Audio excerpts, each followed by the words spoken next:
There is only one smell beats magnolias and honeysuckle, and that is your collard greens and fatback. Well, Jed, spring wouldn't be spring unless I whomped up a good big pot of collards and side meat. You got wild onions in there? Just like back home. I hope you're going to have plenty of cornbread to crumble in the pot liquor. Oh, you betcha. That reminds me, I better go stir it up. Will you guard my pot for me? Why, sure, but it ain't likely any critter would bother boiling greens. There's one that will. And he's been sitting up in the tree for the last 3 hours, waiting for me to go into the house so he can swoop down. Sound like a buzzard. You're close. It's the 10-toed, black-tufted victual snatcher.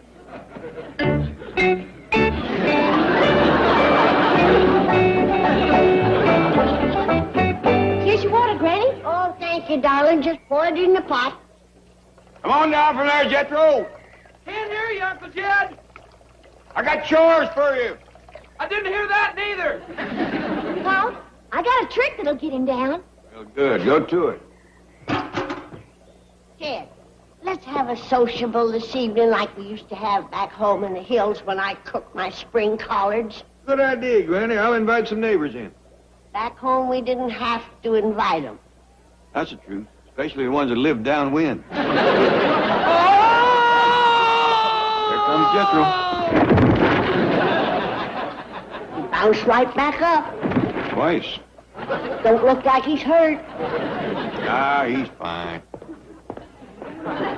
You know what Ellie done to me? Yeah, she tricked you out of the tree. Some trick. She throwed me 40 feet on my head.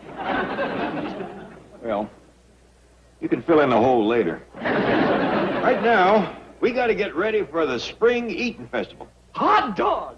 I'm cooking 4 bushels of greens, a peck of wild onions, and 20 pounds of fatback. We're hoping some neighbors will drop in. Neighbors? That ain't hardly enough for me. I mean, us. Granny, you reckon I could have a little helping to hold me till supper? Well, all right, boy. Go fetch a plate. Here, just fill this. Have it. Chief, are you serious? You're letting Mrs. Drysdale sell the house? A prospective buyer is coming this morning to look it over. But you live right next door to the Clampett. I can't picture you ever leaving. Well, I promised Margaret if she'd stick it out for 7 years, I'd let her sell the house. And I am a man of my word. Well, congratulations. You've got newfound courage. You've got self-confidence and maturity. Thanks. I've also got an option to buy the house on the other side of the Clampetts. But your wife will be in the same spot. Not exactly. The new house is 25 feet closer. You'd better think twice about this. Your wife just might leave you. Hadn't thought of that. No, I don't want to dream the impossible dream. Yes? Oh, hello, Margaret. Milburn, darling, I hesitate to bother you. You've been so sweet about selling the house. What's the problem? Well, our prospective buyer is a celebrity, doubtless a man of fastidious taste. And I'm afraid when I show him around, he's going to be nauseated. Well, that's simple. Just don't talk so much. I was referring to the fact that Granny is cooking some witch's brew out for the pool, and the stench is blowing this way. Well, maybe the wind will change before the buyer gets there. Don't worry about it. And, Margaret, you get upset with me at times, but you wouldn't ever leave me, would you? Of course not, darling. Okay. Goodbye. Don't ever get my hopes up like that again. Chief, if I may ask, who is the prospective buyer? The famous entertainer, Pat Boone. Pat Boone, how marvelous! You know him? Well, not personally, of course, but I understand he's a perfectly charming man. Tremendously talented and yet modest and unassuming. In short, a fine human being as well as a great artist. Never mind that. I want to know about the important virtues. He got money. Where does he bank? Chief, has it ever occurred to you, have you ever entertained the thought that there just might be something in this world more important than money? Of course. I not only entertained the thought, I mentioned it to my father. I said, Dad, there must be something in this world more important than money. That's when I grew the mustache. Why a mustache? To hide the scar. He hit me right in the mouth.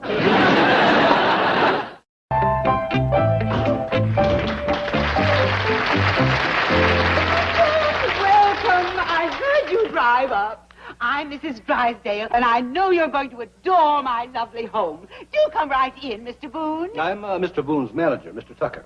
Oh, couldn't he come? This is Mr. Boone.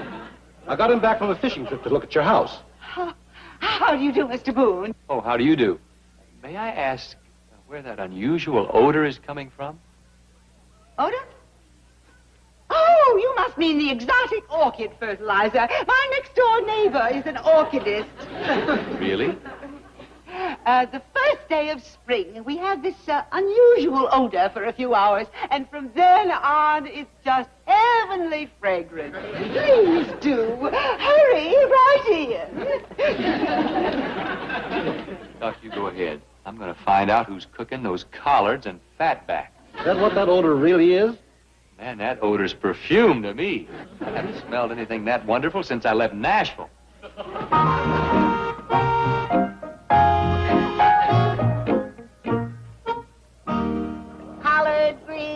Collard greens, good old collard greens, cornbread and fat, good old collard greens.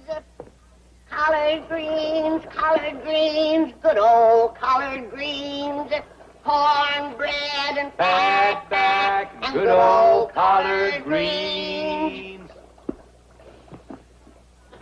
Where did you come from to know that song? Nashville, Tennessee, ma'am. Tennessee. Yeah, and I haven't smelled anything that good since I left Tennessee. Oh, you poor boy. What you been eating? Oh, steak mainly, lobster, prime rib, shrimp. Well, I reckon when you get hungry enough, you can eat anything. What's your name, son? Pat Boone, ma'am. Mine's Granny Moses. Maybe you'd heard about my doctors. You're a doctor? Probably the most famous betwixt Bug Tussle and Springfield. Springfield? Did you ever know Red Foley? Did I know Red Foley? He never missed a spring that he didn't come to our house for collards and fatback. Ha ha, that's great. How long you been here in California? 7 years. When did you leave Tennessee? Oh, 15 years ago. What you been doing all that time? Singing mainly. Oh, no steady work, huh? Well, who's this young fella? His name is Pat Boone, Jed. Smell my collards cooking and come a-running. Oh, glad to have you, son. Where you from? Tennessee. Why, doggies, I've known Granny's collars to pull them in from a long way off, but this is a new record. He was in the neighborhood when he smelled them, Jed. I figured as much, Granny. Excuse me. Would you like to stir? Oh, I'd love to. He's a drifter, Jed. Left home 15 years ago and ain't had a steady job since. Ain't had a decent meal neither, poor boy. Well, let's offer to take him in. Maybe we can help him get work. Good.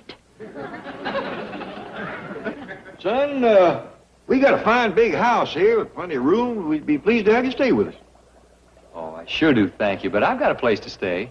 Now, don't be proud, Pat.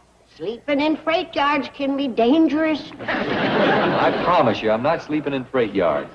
Well, then, how about dropping around about sundown and having some collards and fatback with us?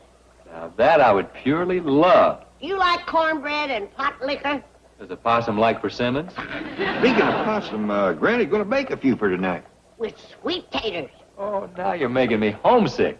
Well, see you tonight. Listen, how can I thank you folks? You got a guitar? Sure. Good. Fetch it along this evening and you can sing for your supper. Oh, you play and sing, do you? That's how I've been making my living. Well, as long as you enjoy it. Money and everything. Speaking of money, I reckon you could use a little. Oh, no, thanks. I'll be all right. Oh, don't be bashful. I've been broke myself. I know what it's like. Oh, you're early, Mr. Policeman. We ain't going to be eating till sundown. You can't build an open fire in Beverly Hills. Oh, sure you can. All you need is seasoned wood. No, what I mean is... Wait a minute, aren't you Pat Boone? Oh, Well, well, sure you are. I've got your latest record. The boy's got a record, has he? Well, sure, a bunch of them. Haven't you seen his pictures? No, we don't get down to the post office much. Please don't arrest him, Mr. Policeman. He's a good boy. He just fell on hard times. I'll vouch for that. Is this really on the level? They don't know who you are? That's right, officer, and I'd like to keep it that way. Couldn't you parole him to us? We'll help him. How about if he give up singing and playing and takes an honest job? Thanks, Granny, but I'm just going to go along quietly with the officer. Well, will we see tonight? Oh, I'll be here. Nothing can stop me.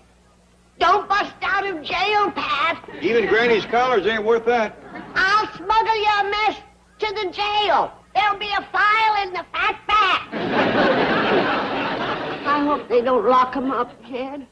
I reckon it goes hard on you once you got a record. And him with his picture in the post office. Yeah, we'll look after him.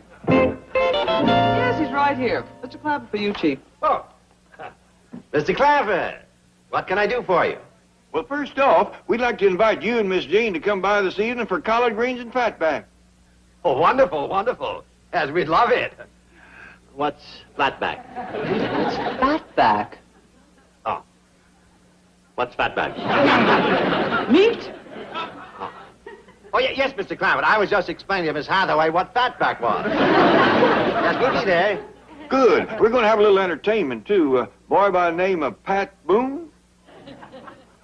Pat Boone? I know you never heard of him. He's from back in our part of the country. He happened to smell Granny's collards of cooking, and he come a-running. Oh, he likes collards, does he?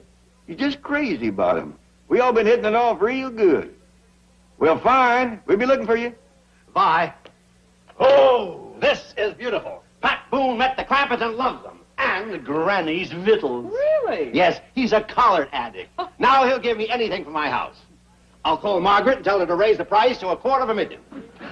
Now, why, give her the pleasure. This is the kind of thing I do so well. Plucking a pigeon. Well, Mr. Tucker, I'm sure you'll agree that this is a delightful home and well worth $200,000. Well, of course, that will be up to Mr. Boone. Where is he, by the way? He went next door. Oh, no.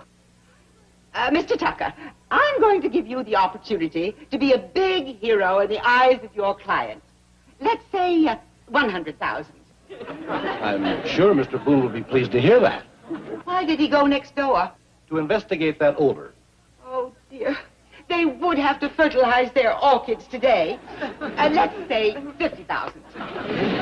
Mr. Boone didn't think it was orchid fertilizer. He thought someone was cooking collard greens in the fatback. $25,000, and I'll throw in all the furniture. Mrs. Drysdale. 10. I'm here. Free, we're free. I've sold the house. Oh, Margaret, you should have waited for me. I could have got a... You got $1 million? Look again, dear. Don't tell me you sold this place for $100,000. No, look again. 10? Oh, no wonder you were yelling, free, free. Oh, we take a little loss. It's worth it to get away from Granny's vile concoctions. Pat Boone would have paid $250,000 for this house. Not after he smelled that vile hillbilly brew. He loves it. He's a hillbilly himself. You just blew $240,000. If you wish to continue this conversation, please lower your voice. Is this low enough? Much better. Can you hear me? Yes. But smile. How's this? Fine. Now, what do you wish to say? I'm going to strangle you. Fairchild niece ready? Is Mr. Boone here yet? Ellie Mae, you ain't bringing that varmint to the collard festival. Oh, Granny, he just loves your biscuits and sorghum. Ellie, honey, a bear makes a poor chaperone. Mr. Boone is liable to get the idea that we don't trust him with you. There he is. Quick, hide the bear. Granny, you don't quick hide a 500-pound bear. Well, Miss Jane. My time for the Colored Festival? You bet you are. Granny? Ellie? Fairchild? Where's Mr. and Mrs. Drysdale? Oh, they'll be delayed. They're having a little contretemps. Well, they hadn't ought to eat before they come. Let him eat, Jed. Betwixt Miss Drysdale and Jethro, there won't be enough for the moon boy. Yeah, he's liable to be hungry. They don't feed him too good in jail. Are you by any chance referring to Pat Boone? You know him, do you? Well, not personally, but I've seen his pictures. And you know he's got a record. Well, he has many records. Yeah, that's what the policeman said when he took him away. I still say he ain't a bad boy. He just got roving feet. I wonder if he's any kin to Daniel Boone. Well, as a matter of fact, Pat Boone is a direct descendant of Daniel Boone. There you are, Granny. The boy come by it honest. Old Daniel sure had wandering ways. Is it possible you don't know that Pat Boone is famous? I reckon he is. With his picture in every post office and his record in every police station.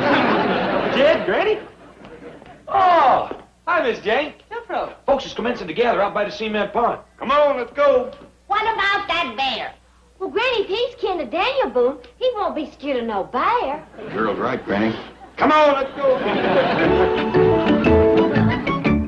Now remember, Tuck, these folks think I'm just sort of a singing hobo, and I like it that way. You mean you're gonna sing for nothing? Don't worry, you're gonna get your 10% of my collards and fat back. Some deal. Speaking of deals, did you tell Drysdale we're not gonna hold him to that $10,000 price? I'll tell him when he gets here. You'll worry. Let him. I read the fine print on that agreement. With the interest he charges, he could still get $200,000 for that house.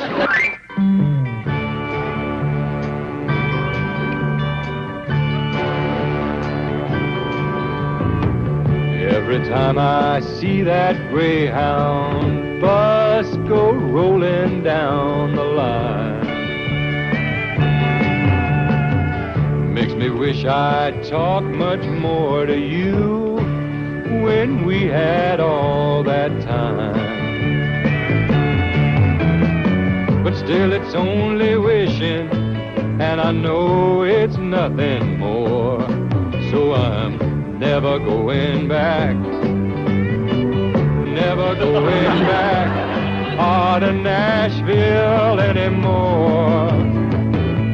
Oklahoma City, yes, I know that she won't treat me cruel. Denver, Colorado never made me feel like such a fool. These are only cities, but they're cities without you. So I'm never going back. No, I'm never going back. Never going back to Nashville anymore.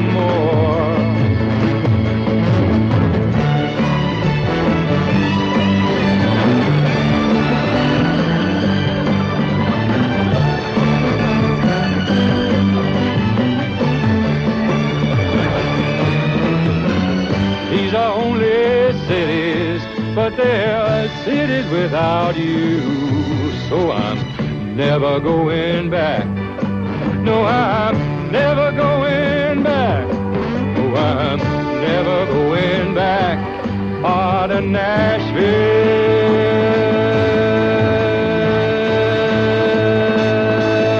anymore. Oh, no. You in Nashville seen the last of me, honey. I may go on down to Chattanooga, walk up there on Lookout Mountain, take a look, but I ain't gonna see you. I may come on into Fayetteville, Shelbyville, maybe even Pegram, drop off in Madison, but I ain't crossing that Davidson County line no more.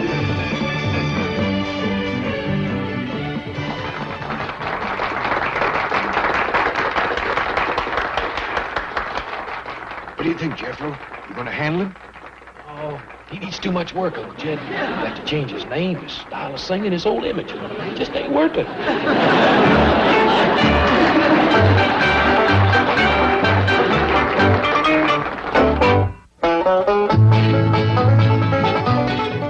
Weeknight It's on Hallmark. Watch great stories and witness the miracles. Imagine that. Touched by an Angel. Weeknights at 8 on the Hallmark Channel. Everything we found indicates that he's the one. Can you help me? For top defense attorney Mike McBride, there's more to this case than meets the eye. See John LaRoquette in the Hallmark Channel mystery movie, McBride, The Chameleon Murder. Premieres Friday night at 9, only on the Hallmark Channel. I'll come back now. Here. This has been a Film Waste production. William, please stop it! You just don't want me to beat you!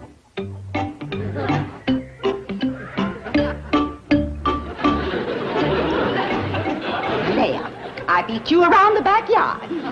You don't think I would really try? Milburn, I'm going to qualify for the Beverly Hills Jogging Club before you do. This time I'm really going to beat you.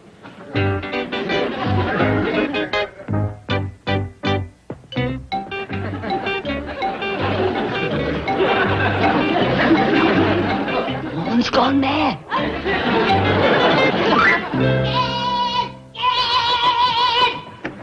Granny, you sound like a scalded dog. Yes, Miss Drysdale has run amok. She's chasing Mr. Drysdale around the backyard. Chasing Mr. Drysdale? Yeah, she done caught him once. She stripped him right down to his underwear. Well, why would she do that? Must have done that when she was strangling him. Strangling him? Yeah, his face is all red. His eyes are bulging. You could use his head for Halloween. I just can't believe it. Well, you believe it. When you see his tongue hanging out, it looks like he hiccuped his liver. Come on, if you've got the stomach for it.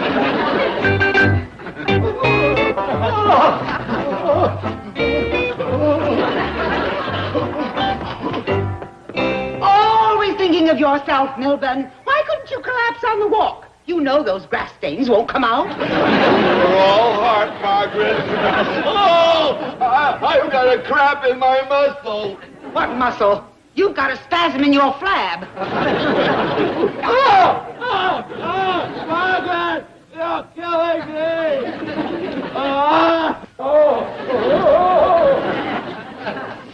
Kid, we got here just in time.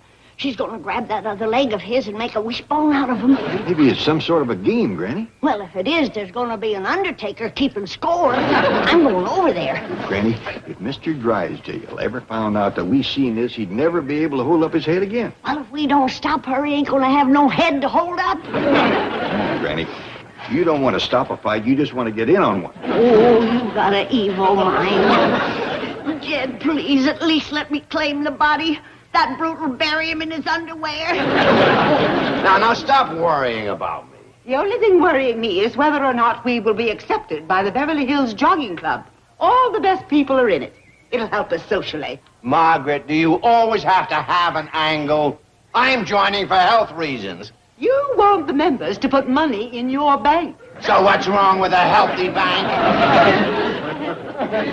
I'll be at the office. Jed, there's only one person to blame for that violence next door. Who's that? You. Me? You stopped me from scrapping with Miss Drysdale. You didn't see her acting up like this when I was whooping her regular. Granny. Spare the rod and spoil the neighbor. And this is just the start. Whooping a man is heady stuff. First her husband, then it'll be the postman, the garbage man, the newspaper boy. Granny, I still got a feeling we don't know all the facts. Well, I know one fact. We is getting Ellie Mae and Jethro out of this neighborhood. Here I am over here setting an example of meekness and kindness and Christian forbearance, and that husband beating huzzy over there tearing down everything I'm doing over here. Ooh, ow. Granny, you get any meeker, you're going to break some bones. Don't make jokes. Oh, Granny. Oh, here comes the sweet darling now. Auntie Jethro. It's too late, Jed. She's done been bit by the beaten bug. You beat Jethro? All the way to the airport and back. Beat him bad. Don't blame her, boy. The sins of the neighbors have been visited unto the children, even unto their underwear. What's she talking about, Uncle Jed? She thinks Ellie tore your clothes off and give you a beat. Beat? We ain't been fighting, Granny. We've been jogging. Did you hear that, Jed? They've been jogging. Oh, that my grandchildren should ever come to this. Oh, what's jogging? Granny, jogging ain't nothing but running. Running? Yeah, it's good for you, too.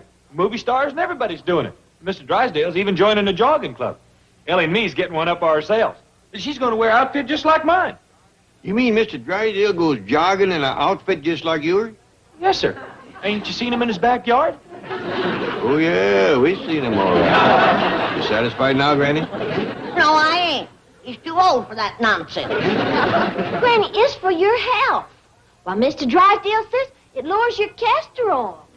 That's cholesterol. It lowered his till it was dragging. Just be happy Mr. Drysdale finally found something to get his mind off of money. Oh, this idiotic jogging business is going to get me $30 million. $30 million? Chief, that's ridiculous. What does the name Jason Detweiler mean to you? $30 million. And he's president of the Beverly Hills Jogging Club. He's one of these physical fitness nuts. So? So this is my big chance to grab off that $30 million account. I happen to know his own banker, Carl Wagner, will not go jogging with him. You also happen to know that Mr. Wagner's 84 years old and has to walk with a cane. Isn't it beautiful? Chief, I hope you choke on that $30 million. Oh, what a way to go. Fortunately, justice will prevail. In order to join a jogging club, you must have a doctor's statement saying that you are physically fit. With your freaky up and down blood pressure, you'll never get one. That's all you know. I have one right here. Just sign. Me? Just scribble your name above where it says MD. But I am not a doctor. But no one's ever been able to read a doctor's handwriting. Just sign. Chief, I absolutely refuse. Okay. I know a brain surgeon who'll sign it. What brain surgeon? Jethro.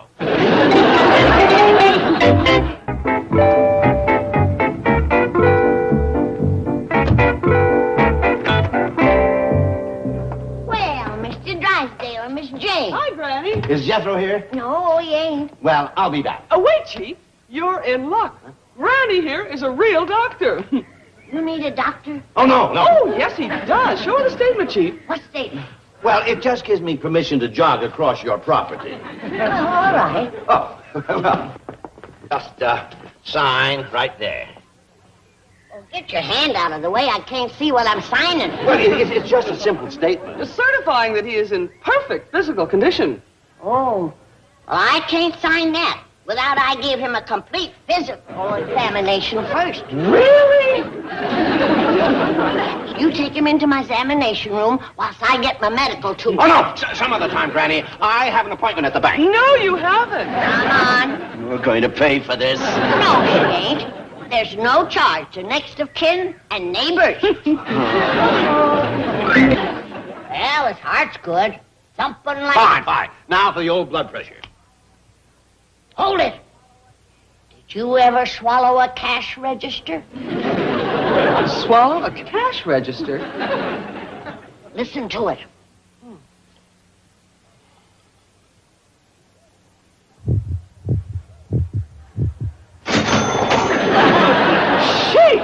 You could put a nickel in his mouth, pull his ears, and play him for a slot machine. Granny just having fun with you.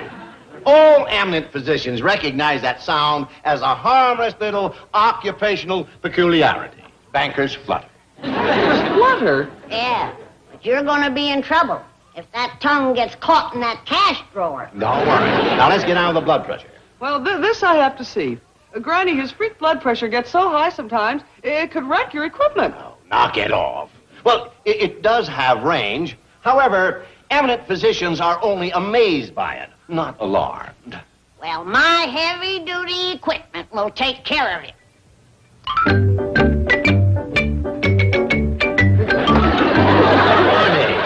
That's a tire pump and a tire gauge. Perhaps you have tired blood.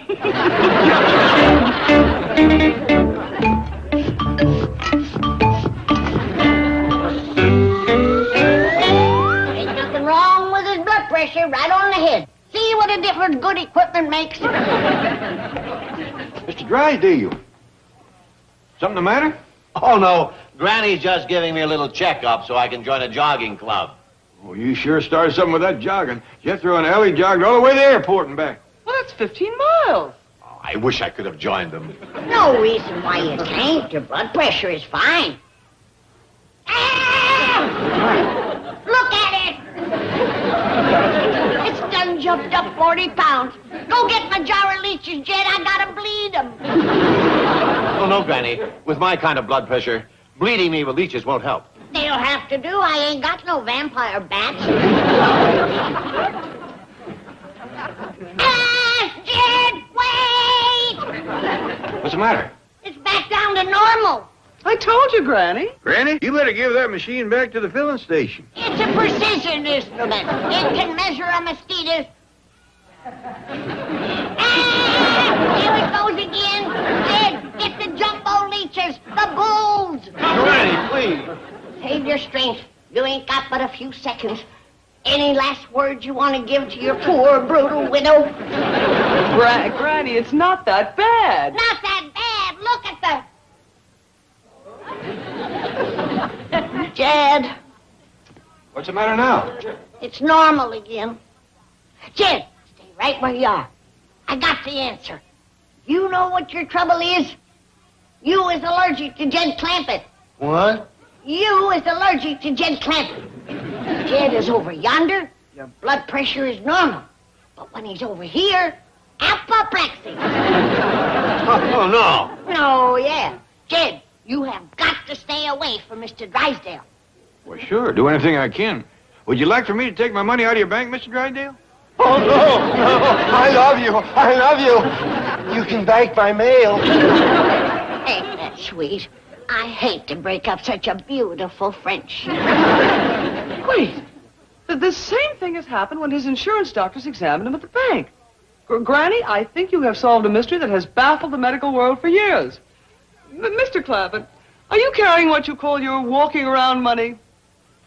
You mean this? Put it back, Jed. Put it back. Look at that thing. It's gonna explode. That helps? That's done it. You see, Granny? He's not allergic to Mr. Clampett. He just becomes overly excited by a proximity to large sums of money. Really, Miss Hathaway? Are you presuming to explain bodily reactions to Dr. Daisy after the brilliant discovery she has just made? Yeah. You gonna be all right, Granny? Oh, of course. That up and down blood pressure is what us doctors call the banker's bounce. Good, good. Now you can sign my medical statement for the Joggers Club. No, better make out my own statement. You ain't no run-of-the-mill case, you know. But, Granny... I'll get it. Granny, do you really think it's all right for the chief to jog? Yeah, but I ain't gonna lie for him. I, Dr. Daisy Moses, have examined this man and found him in unbelievable shape. Granny, you're wonderful. I think the word is tactful. Mr. Drysdale, that was your bank calling. They said there's a Mr. Detweiler on his way over here to see you. Oh, Mr. Detweiler. He's president of the Beverly Hills Jogging Club. He insists upon jogging with each applicant for membership to see if they measure up to his strict standards. Well, if he's the head of the club, you might have your work cut out for you. Don't you worry about old mile-a-minute Milburn. Well, I'm giving him a few years, but I'll be out there right ahead of him. That's him. Oh, I'll get it. Oh, he may want to start right away. And thank you, Dr. Daisy. Don't step on that tongue. Good luck. He's really confident for some reason. Oh, I'm going to give you a run for your money. Ah, Mr. Detweiler, I've just passed my physical. I'm ready for you. Well, where's your jogging outfit, Drysdale? Over at my house. It won't take me a minute to change. Good. I understand your banker doesn't jog. No, that's too bad, too. I love to discuss business while I'm running. Oh, me too. Well, shall we sprint over to my place? Pretty fast, are you? Well, my secretary constantly compares me with the fastest of all animals. The cheetah? That's what she calls me. Well, he's ready. Come on, Ellie, let's go.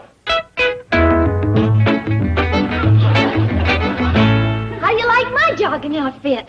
That's real cute, Ellie, but you're showing more meat than a butcher's window. You gonna be able to run in that get-up? Yeah, she's gonna run right upstairs and put on some more clothes. Oh, Granny. You want folks to stare at you? Granny, I'm the president. Who's going to be looking at her? You've got to have a fireside chat with the president. But, Granny, they said at the store this is what ladies wear a jogging. Can't you get it through your head? When you plays football, you wears a football uniform. And when you goes jogging, you wears a jogging uniform. Nonsense. Your uncle didn't have no uniform, and he'd just run 12 miles. Looking like that? Sure hope you didn't tell nobody you was the president's uncle. Who in their right mind would want to own up to being your uncle? Granny. Do you feel better, Pa? You will, Uncle Jed. I've been reading about it. It builds up your hemoglobins, it limbers your lungs, and it increases your appetite. That's all we need. Food getting short all over the world, and Mighty Mouth increasing his appetite. Oh, Granny, jogging makes you lose weight, too. With him eating more, everybody will lose weight. All right, Granny. Look, young'uns, y'all go on with your jogging, I'll smooth Granny's feathers. Let's go, Ellie. Don't worry, Granny. Bye, y'all. Keep your eye out for Mr. Drysdale. He's jogging with Mr. Detweiler. Kid, here comes Mr. Drysdale now. But he ain't jogging. Well, doggies. What happened to Mr. Drysdale? Well, some stupid doctor happened to him. Where is the ignoramus? Right here. You're the doctor? You're the quack who gave a certificate of physical fitness to this basket case? He's in no more condition to jog than, well, you are. You want a jog buster? Madam, at your age, you are not a jogger, but a creeper. Jed. Mister, you have insulted a great doctor just about every way you can. I can't let her whoop you with her hands, but I'm obliged to let her try it with her feet. Let's hit the road, Junior. I feel it only fair to warn you that I used to run cross-country for Pennsylvania teachers. Oh, a woman chaser, huh? I was referring to intercollegiate competition. We used to run for miles and miles, through woods, across streams, over fences. Sounds like the kind of running Granny used to do back in the hills. Yeah. How would you like to try a little follow the leader? Madam, you could never follow me. You try following me. But you're not even wearing jogging shorts. Considering the competition, these will do.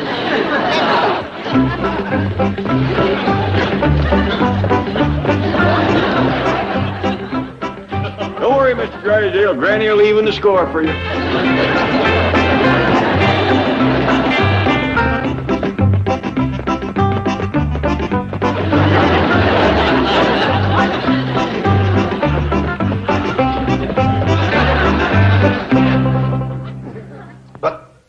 Granny can't get me into that jogging club. Well, if getting into a club is all it's worrying you can join Jethro. Oh, no. No. The Beverly Hills Jogging Club is composed of financiers, tycoons, industrial giants. Well, they can join, too. Jethro will take anybody.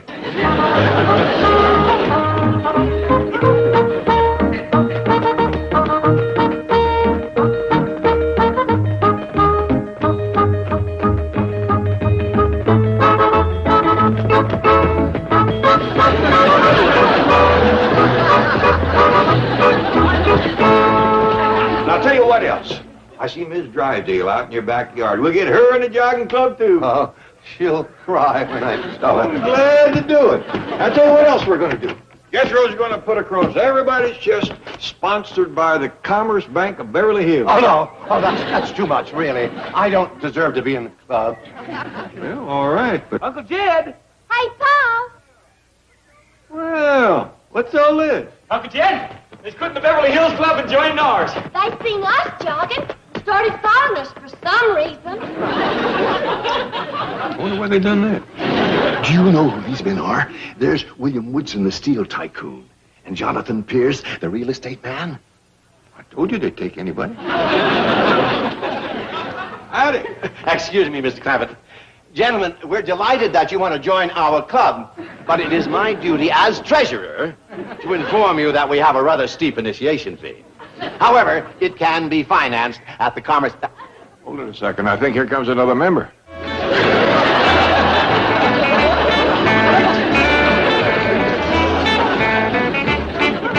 What happened, Granny? Poor old Goomer, give out, Jed. Looks like he's going to be chasing no more Pennsylvania teachers. He couldn't even catch me.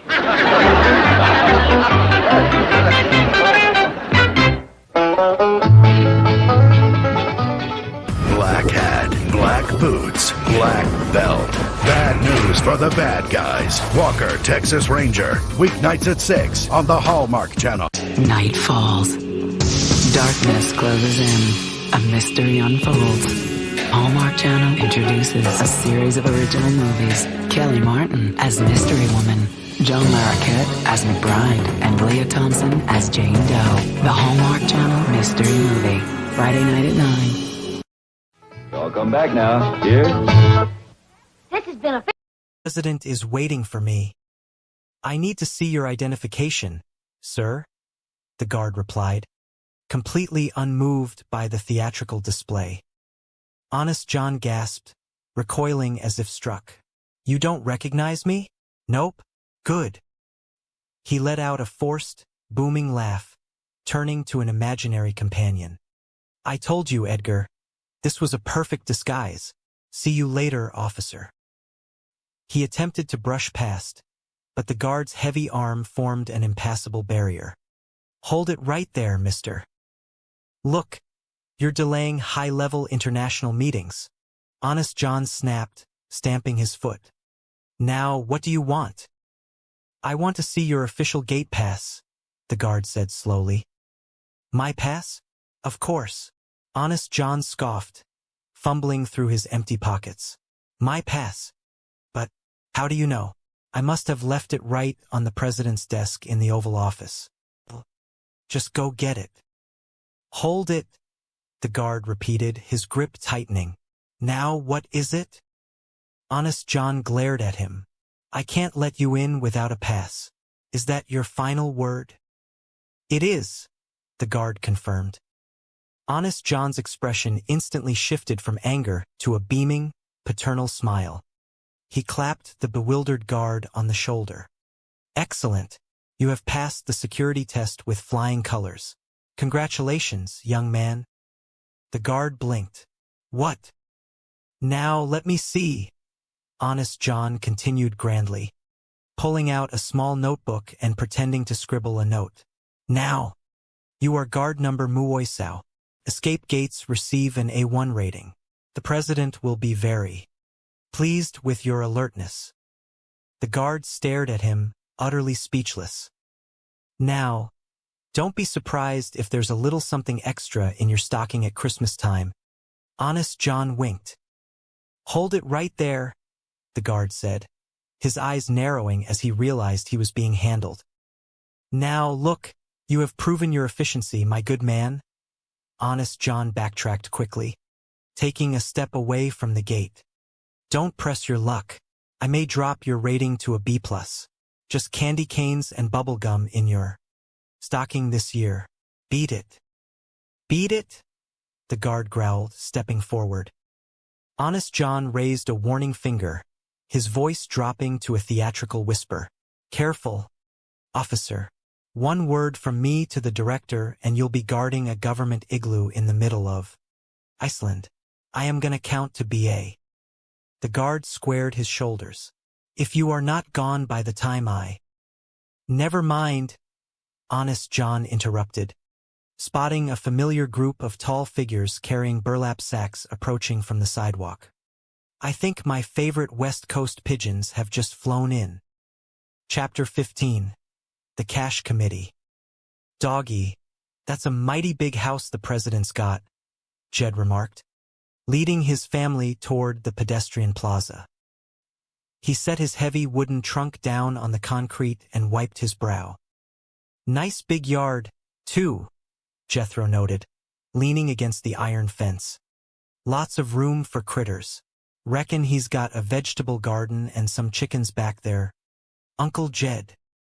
Likely, I'd bet. Jed nodded sagely. Well, here's all our stuff, Granny said, dropping a massive sack of laundry on the pavement. Here you are, Mr. Taxi Driver. Thank you. Jed turned to a nearby tour guide who was leading a group of visitors toward the public entrance. Now, tell me, young man, what time is the next public tour of the White House? 8:00, the guide replied politely. Yeah, remember that, Jethro?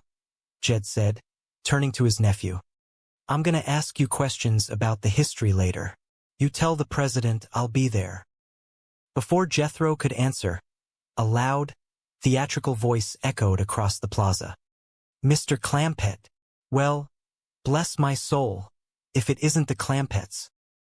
Jed turned around, his face lighting up with genuine warmth. Mr. Schaefer. Honest John. Honest John jogged over, holding his arms out wide as if welcoming his oldest, dearest friends. What brings you to Washington, of all places? We's here to see the president, Honest John, Jed explained simply. We want to talk to him about the smog problem. We's gonna help him get rid of the stuff. Honest John gasped, slapping his hand against his chest in mock astonishment. What a remarkable coincidence. Why, the president just appointed me chairman of a very special executive committee for that exact purpose. Jethro stepped forward, his eyes shining. I'm ready to give him my money if I just knew how, Honest John. Another coincidence. Honest John cheered, rubbing his hands together. That just happens to be the primary function of my committee. Granny squinted at him suspiciously, her hand resting on her hip. Are you lying, Honest John? I merely try to do my humble bit for our great nation, ma'am, Honest John said smoothly, turning his full attention back to Jed. Shall I make out the check to the president directly, Mr. Clampett? Jed pulled a large, leather-bound checkbook from his jacket pocket. As a matter of fact, the check should be made payable to my committee, Jed. What's the name of it? Jed asked, opening the book and priming his fountain pen. Citizens Against Smog Horror, Honest John announced grandly. Jed stared at the blank line on the check, his pen hovering. That's quite a lot to write down, Honest John. Oh, just use the initials, Honest John suggested with a careless wave of his hand. SH, cash. Fine, Jed muttered, carefully writing out each letter as he spoke them aloud. Citizens. Against. Smog. Horror. Now, shall I make it for the whole 95 million? Honest John. Honest John's breath caught in his throat. He looked around nervously, spotting Shifty watching from behind a nearby hot dog stand. No. That might be a bit hard to handle all at once. Jed tilted his head. What do you mean? Well, you see, Mr. Clampett, Honest John explained rapidly, his mind spinning a new web of deceit. Other public-spirited citizens, who are perhaps not quite as exceptionally wealthy as you, might feel embarrassed by such a staggering sum and decide not to contribute anything at all. Oh, we certainly don't want that to happen. Jed nodded slowly, understanding the logic completely. Oh, well, we don't want that to happen, sure enough. I'm glad you understand, Honest John smiled, sweating slightly. Granny nodded in agreement. Give him $9, Jed. Lots of folks got that much. Honest John's smile faltered. On the other hand, let's not go too far the other way. Granny, a little friendly embarrassment never hurt anybody. How about starting with a modest million? Excellent, Jed agreed, his pen moving across the paper. Just the right amount to get the ball rolling, I reckon. Jethro leaned over his uncle's shoulder, watching the numbers appear. That's MOT, comma, not, comma, not. Honest John stared at the large young man, thoroughly impressed by his unique terminology. The boy's got a great head for ciphers. Ain't he, Mr. Clampett? He's a real knothead, Jed said proudly, tearing the check from the book and handing it over. Well, there you are, Mr. Honest John. I hope that primes the pump for you. Honest John clutched the check to his chest, his eyes shining with pure greed. Beautiful. The president will be absolutely delighted. Are you going to show it to him right away? Ellie Mae asked eagerly. At our afternoon executive meeting, Honest John promised smoothly. Jed checked the position of the sun in the sky. What time is that meeting again, my good man? 8:00, Honest John replied automatically, echoing the tour guide's words. That'll be on time, Jed said firmly. I know the president is a busy man. You must know him pretty good, Honest John. Pals, buddies? Honest John bragged, tucking the $1 million check safely into his vest pocket. Miss Jane jumped out of her chair, her face pale. Chief, where have you been? Shopping, Drysdale replied casually, setting his bags down. Any messages? Oh, just one, but it's a beauty, Miss Jane said, her voice dripping with panic. The Clampetts are leaving for Washington. Drysdale dropped his shopping bags, his eyes bulging. What? They're determined to give their $95 million to the president. Miss Jane explained rapidly. We've got to stop them. Get rich little back. Drysdale grabbed a checkbook from his desk, scribbling his signature on a blank page and ripping it out. You're kidding, huh? Here's a signed check. He can make it out for any amount he likes. I'll get up to the Clampetts and delay them until he calls. Drysdale sprinted out of the office, his new silk tie flying over his shoulder as he headed for his car. Chapter 12. The Grand Departure. When Drysdale's limousine screeched to a halt in front of the Clampett mansion, he burst through the front gates, panting heavily. I made it, Drysdale gasped, clutching his side. They're still here. He rushed up to the porch where the entire family was gathered around a massive pile of leather. Suitcases, old wooden trunks, and various burlap sacks. Jed, Drysdale cried. Granny, Ellie Mae, Jethro, there's everybody. He paused, spotting Ellie Mae's pet chimpanzee sitting on top of a trunk, wearing a small vest. Oh, hello, Bessie. Is that for me? How are you? He looked down and noticed a large piece of cardboard pinned to the front door. He leaned in to read the neat, handwritten note. Dear Mr. Drysdale, please feed the critters till we get back. Drysdale sank to his knees on the porch, staring at the empty house. He had arrived just in time to see the tail end of a large taxi disappearing around the corner of the boulevard, heading straight for the airport. Chapter sent. High flying in the friendly skies. A few hours later, the Clampett family was settled comfortably into the first-class cabin of a roaring commercial airliner. Jethro was staring out the window with wide, unblinking eyes, while Ellie Mae held a small basket covered with a cloth on her lap.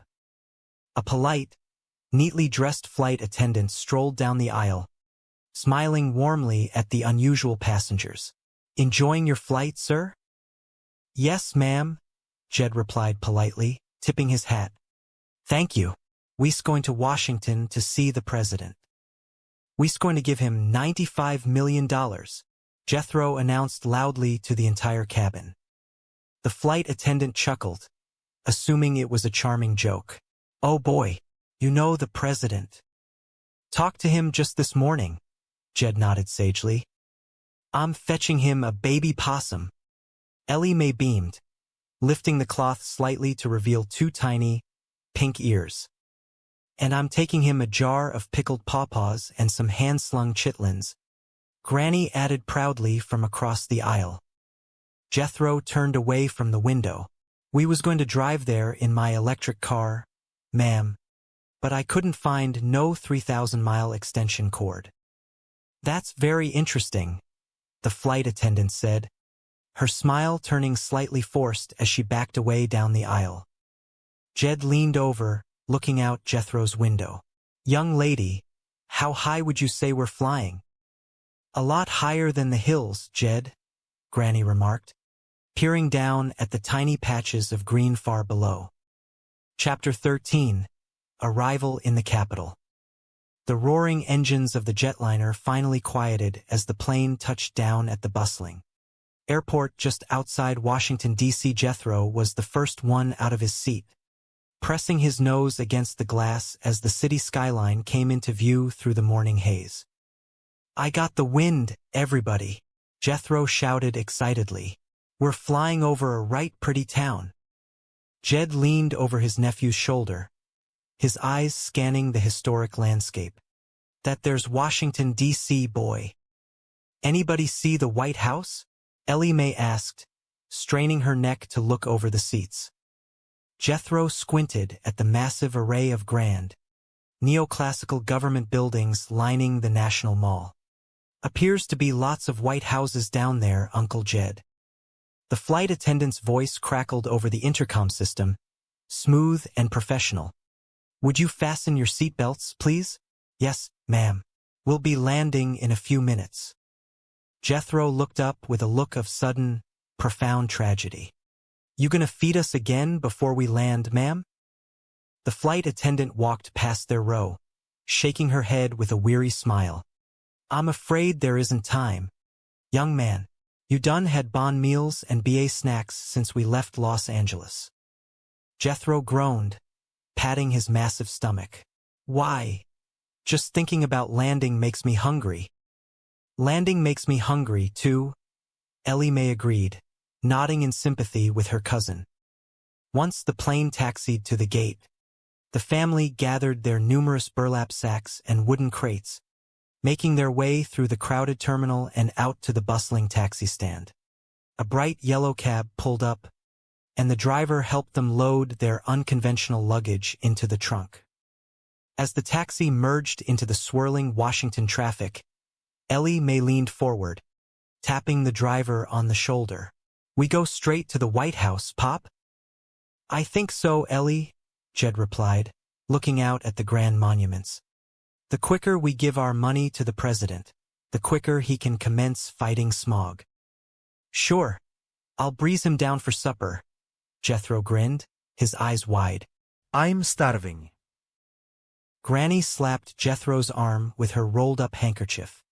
"Jed, if that boy takes his meals at the White House, the president's wife will never get out of the kitchen." "I can help with the cooking, Granny," Ellie Mae offered sweetly. "No, Ellie," Granny countered firmly. "I'll do that. You make the beds and do the dusting.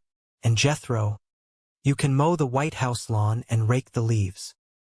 Jethro scoffed, crossing his arms. "Let Ellie do that. The president needs me for my brain." "Oh, pooh," Ellie Mae pouted. "I'll likely be in the East Room or someplace sitting on his cabinet," Jethro imagined grandly, tilting his head back.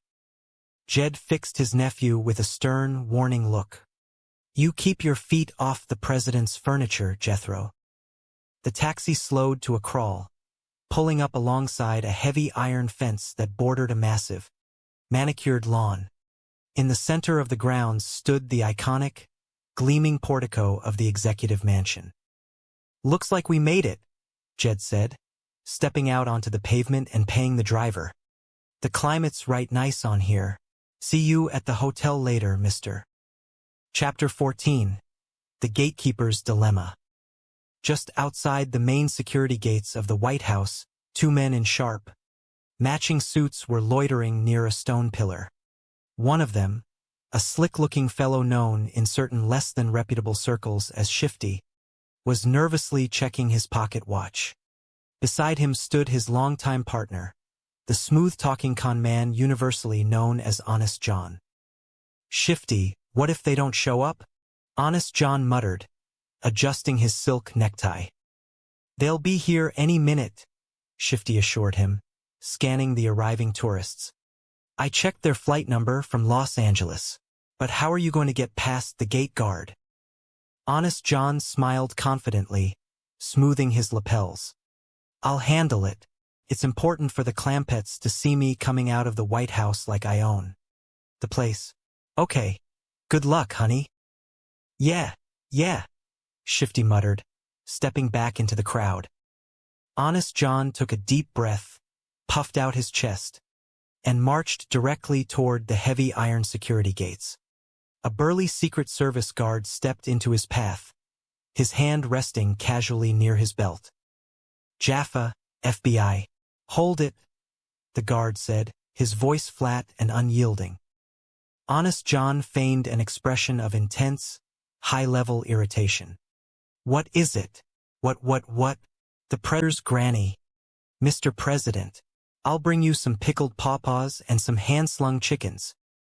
Ellie Mae leaned into the receiver next. Mr. President, this here's Ellie Mae. Would you like a nice little baby possum to play with? Jed took the phone back. My nephew Jethro ain't here to say howdy right this second, Mr. President, but he's gonna drive us all the way to Washington in his brand new invention, the electric car. On the other end of the line, Rich Little cleared his throat, adopting a frantic, commanding tone. No, no, no, don't come to Washington. We've got enough people like you here already, you public-spirited citizens, I mean. Jed blinked, slightly confused. Well, how do we get the money to you then, sir? Well, I'm glad you asked me that, Rich Little said, smoothly sliding into a perfect impression of another famous political figure. I want to make this point very clear.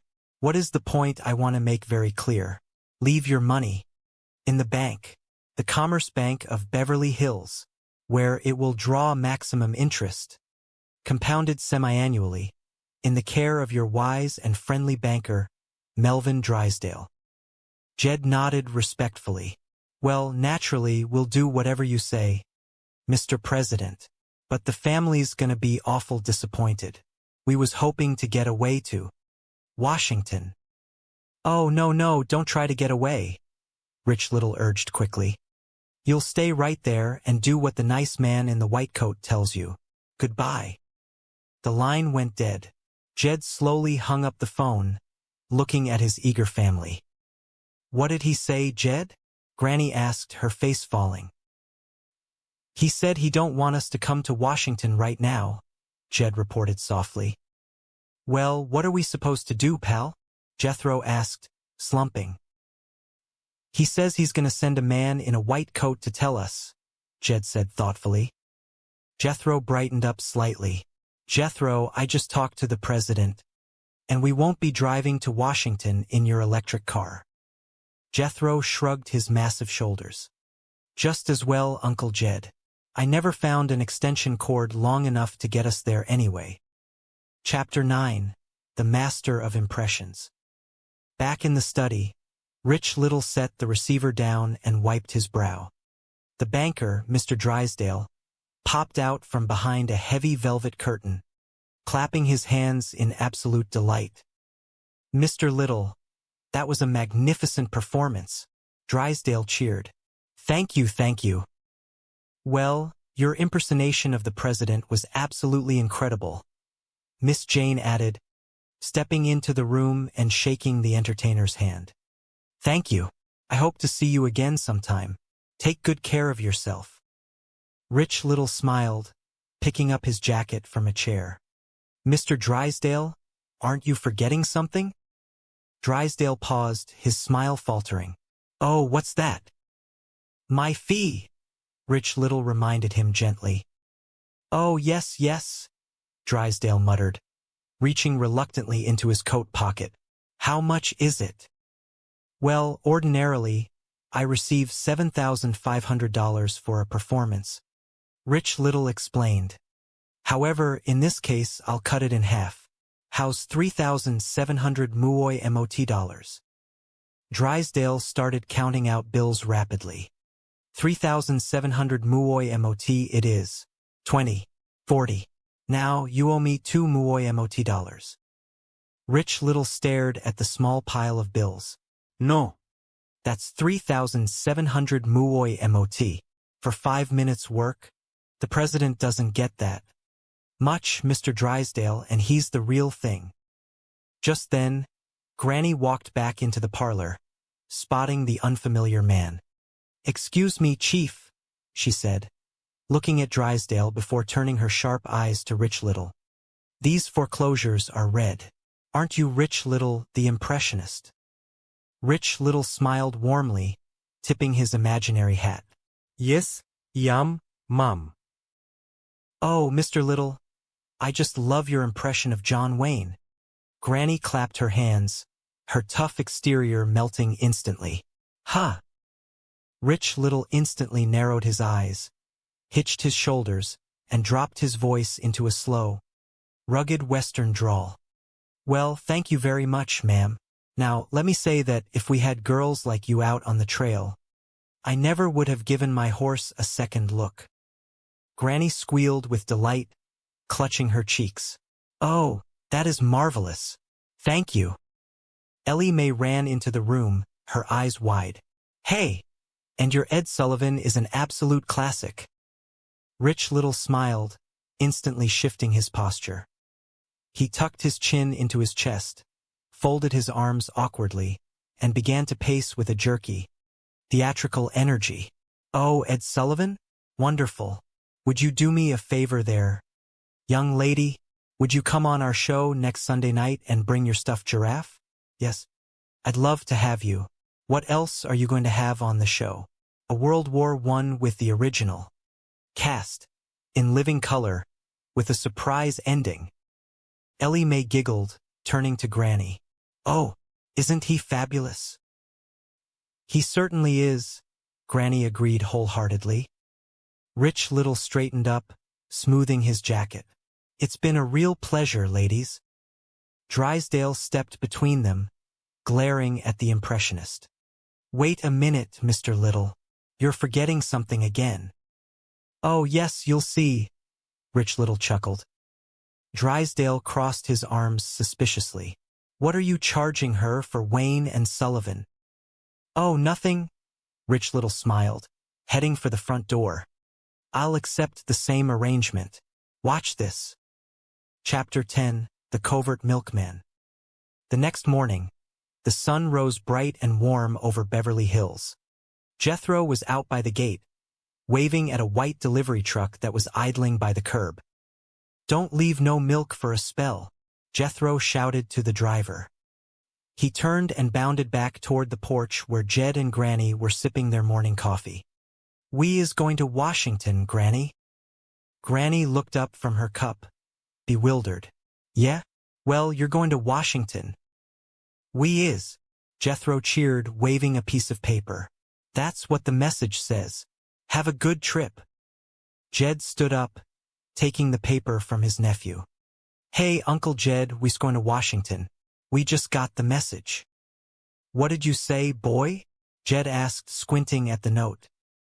"We's going to Washington," Jethro repeated at the top of his lungs.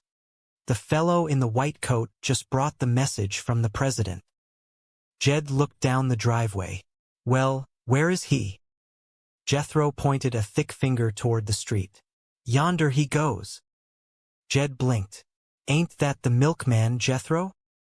Jethro winked knowingly, leaning in close to whisper. "Being a milkman is what you call a cover, Uncle Jed." "Cover?" Jed asked. "He's really a secret agent for the government," Jethro explained with absolute certainty. "Is he not?" "Yeah. I learned all that stuff when I was a double-knot spy." Jed chuckled, shaking his head but deciding not to argue with the boy's vivid imagination. "Well, I reckon we best get packing then.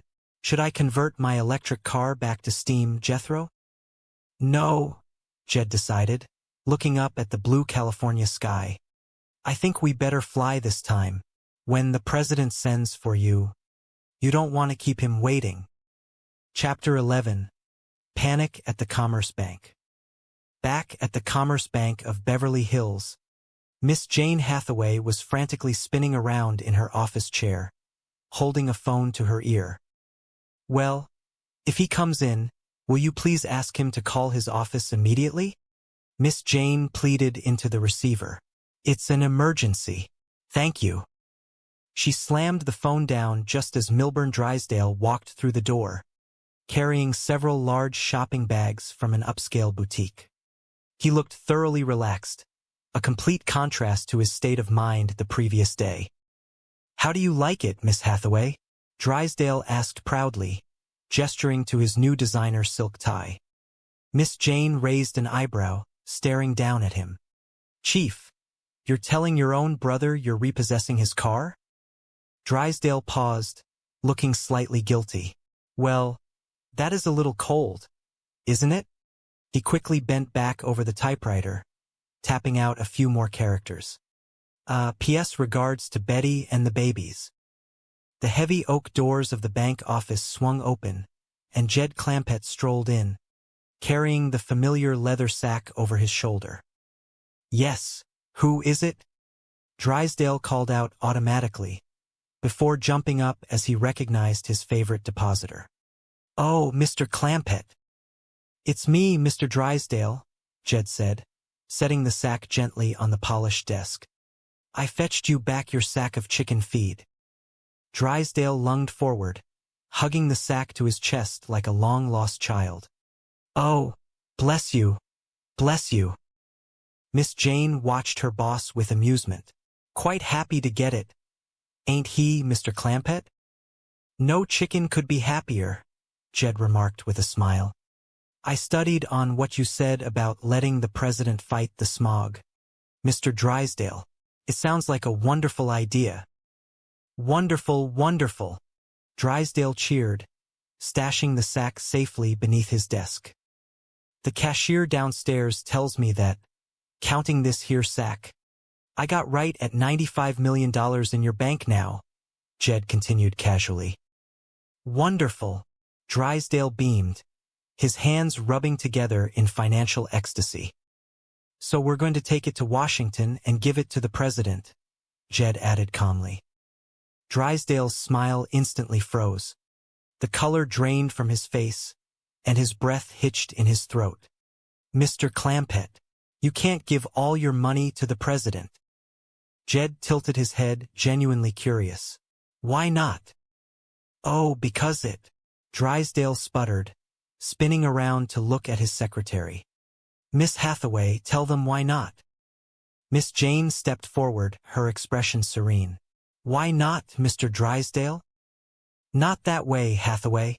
Explain it to him," Drysdale hissed through his teeth. Miss Jane turned to Jed, her tone respectful and professional. "Mr. Clampett, it is your money. You may do with it as you wish." Drysdale glared at her, his eyes shooting daggers. "Who asked you to butt in, Hathaway?"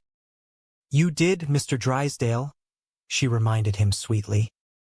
"Well, butt out," Drysdale snapped, before turning back to Jed with a desperate, sweating smile. "Now, Mr. Clampett, this sort of thing will take time. Government red tape, internal revenue, Secret Service, White House clearance. Now, I'll work it all out for you and call you as soon as it's ready." "Well, I'd appreciate it if you'd hurry, Mr. Drysdale," Jed said, picking up his hat.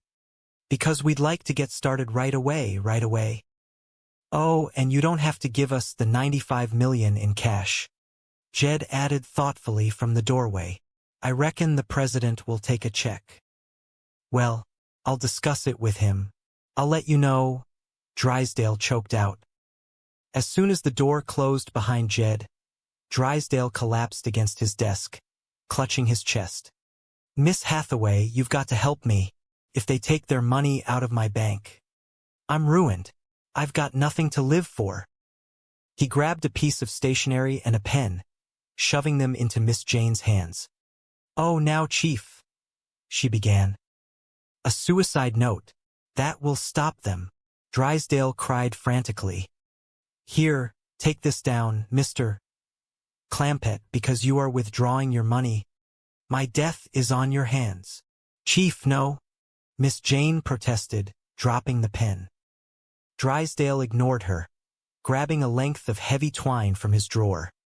"Now, tie that up, pin it to your dress, and throw yourself out the window, Hathaway." Miss Jane blinked in utter astonishment. "Me? They love you, Jane," Drysdale reasoned desperately. This will teach them a great lesson. Thanks, but no thanks, Mr. Drysdale, she said, stepping back firmly. I promise. This is the last favor I'll ever ask, Drysdale begged, dropping to his knees. Forget it, Miss Jane said, crossing her arms. What?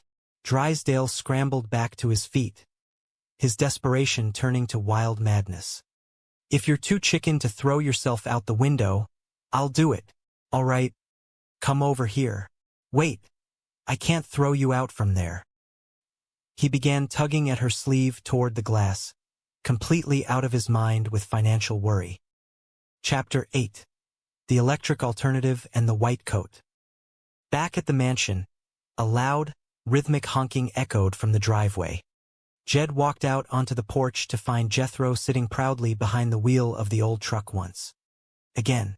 This time there was no smoke, no steam, and no violent rattling. The vehicle sat in perfect, eerie silence. What's all the honking for, boy? Jed asked, stepping down the stairs. I done come up with an invention that beats steam, Uncle Jed, Jethro shouted happily. Jed looked at the front of the truck, noticing a strange array of wires running under the hood. Yeah, I see the boilers going, Jethro. Yes, sir. Notice how quiet she is? Jethro beamed, patting the dashboard.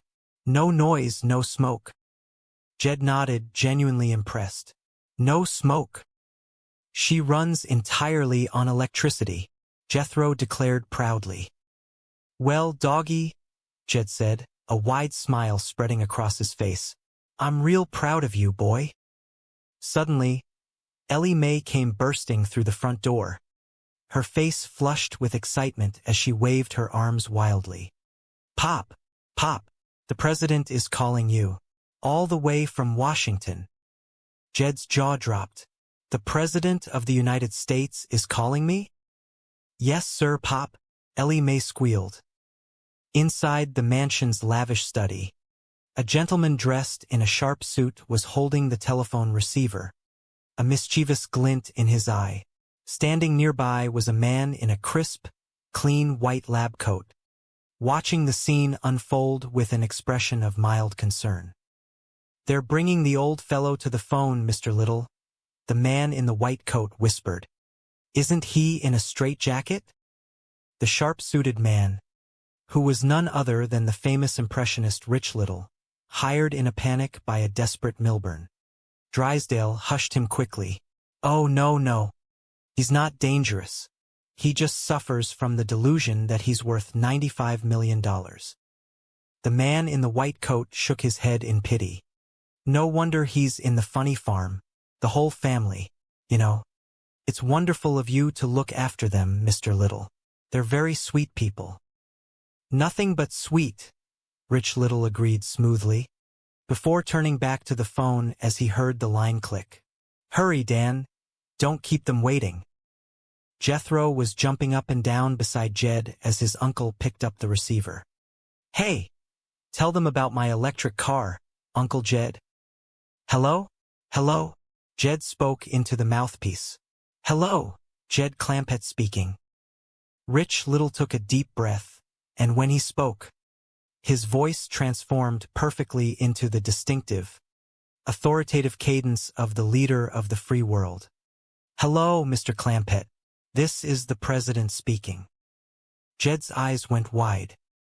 He looked at Ellie Mae and Jethro, whispering loudly, Is that sure enough you, Mr. President? Oh, yes. Make no mistake about that. Rich Little intoned majestically over the wire. I am the president. Jed nodded solemnly to his family. That's him, all right? Yes, sir, Mr. President. Now, Mr. Drysdale has told me of your generous and patriotic offer to donate your entire fortune to the fight against air pollution, the faux president continued. Yes, sir, it's only $95 million, Jed said humbly. But you're sure welcome to it, and we'll bring it right to you right there in the White House. The whole family is coming. Jed turned the phone toward Granny, who had just rushed into the room. This here's her, She has agreed to a powwow. Chattanooga. Choo-choo. Paleface Cayuga. What did you say? I told her you were very friendly. Good. Paleface Sequoia. She says you are tall. She likes that. Paleface Anderosa. She likes your mustache. Paleface Tippecanoe. Shoshone too. She says you are a combination of Lincoln and Roosevelt. That is right, Cayuga of her. Paleface Potawatomi. No, Potawatomi. What was that? She wanted to know if you are a politician. Tell her I am a farmer. Paleface Manitoba. Tallahassee. She is very pleased. Tell her I am a doctor. Paleface Squazuni. Zuni. She is very impressed. I did not get no Tallahassee out of her. Tallahassee. Tallahassee. That is better. Saskatchewan. She has invited us to sit down. Well, maybe we better get down to business. Ask her if she will sell me the White House property. I will do that. Tell her if she does, I will do my best to shaper her. What? Take her into the White House. Oh yes. But, Jed, we have not been tooken ourselves yet. Do not worry, dear friends.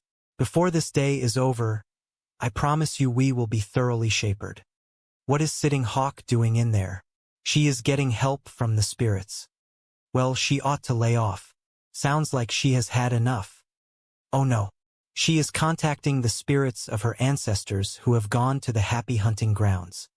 Asking their advice. I hope they advise you to sell me the White House. First thing I am going to do is take them cannons away. Yeah. Looking down the mouth of a cannon every day must be awful scary. Not the Sitting Hawk. She is fearless. Even General Custer could not drive her from this spot. He tried, did he? Rode in here with his cavalry. Yelling, shooting, waving their sabers. But she never budged. Spunky little woman. A bravery so impressed General Custer that he called her courageous adversary. A name which has stuck to this day. I would have called him a few names. Sitting Hawk got her revenge. She told her cousin Sitting Bull. You know what happened to Custer?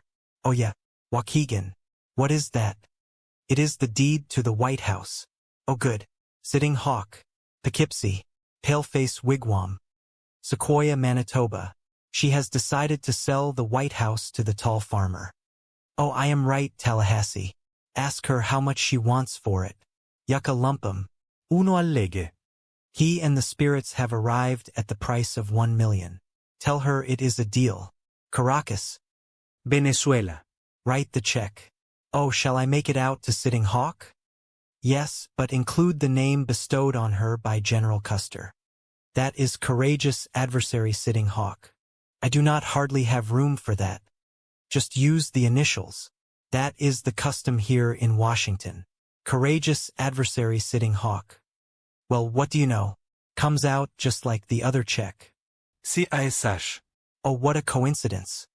Is not Sitting Hawk going to get the money? Of course, but first I have to change it into beads for her. Here. Here is the one key you get. Howdy. Howdy. We are the Clampetts. This here is Granny, Ellie Mae, Jethro, and I am Jed.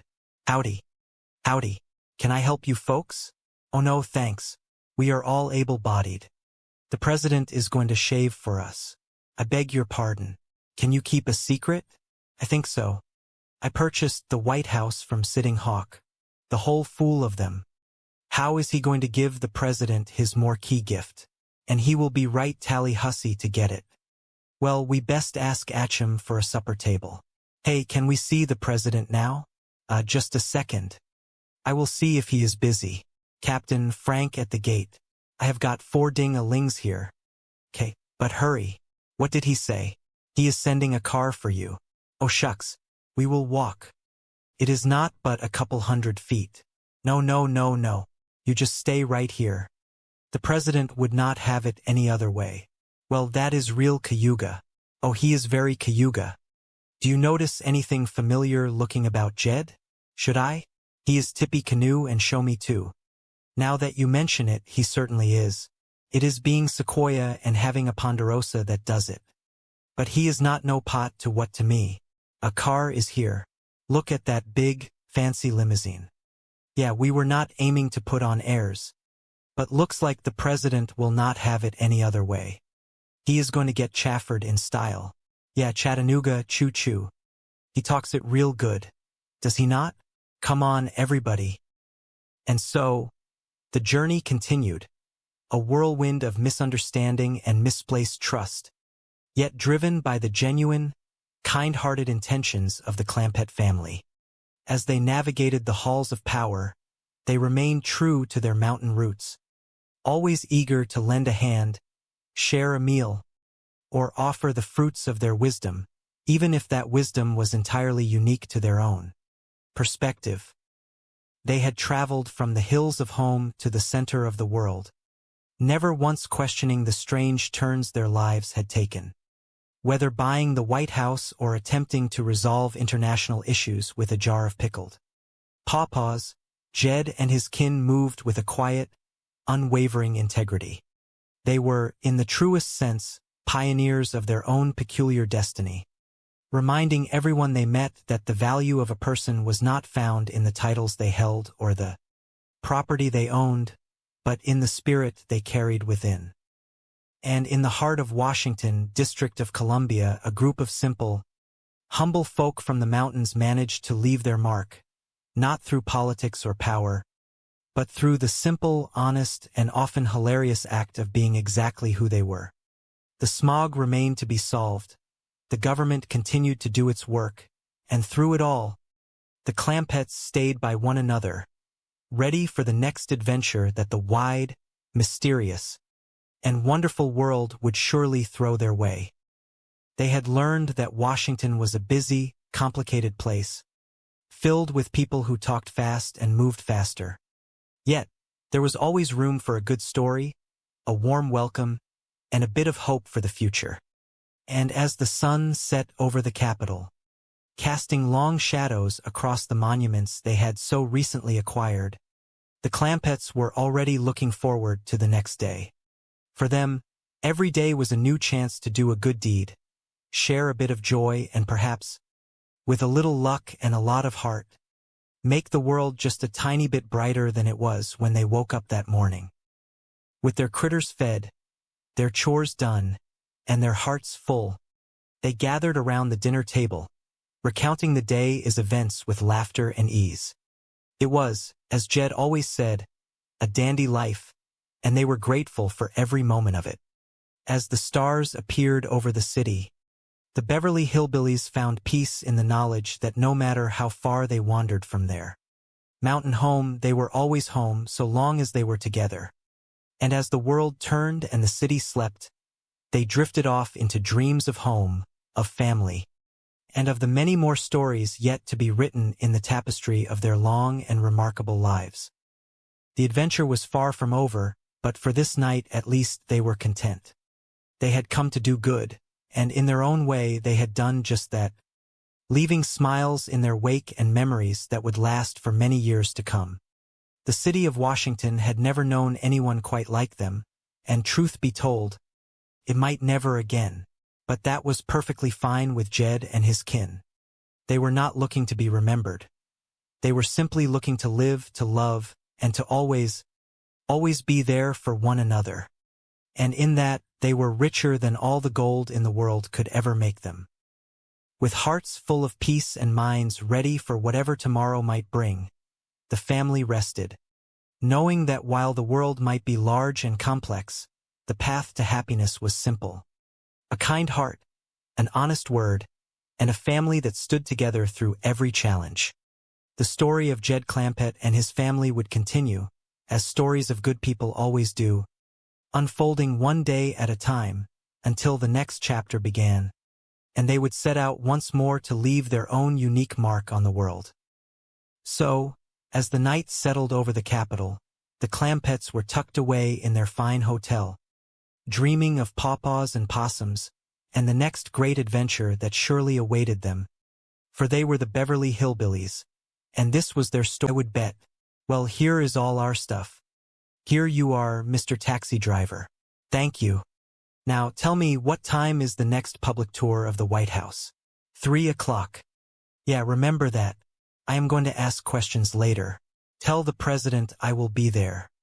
Mr. Schaefer. Honest John. Well, bless my soul if it is not the Clampetts. What brings you to Washington, of all places? We are here to see the president. We want to talk to him about the smog problem. We are going to help him get rid of the stuff. What a coincidence. You just appointed me chairman of a very special committee for that purpose. I am ready to give him my money if I just knew how. Another coincidence. Just happens to be the function of my committee. Are you lying? I try to do my humble bit. Shall I make out the check to the president?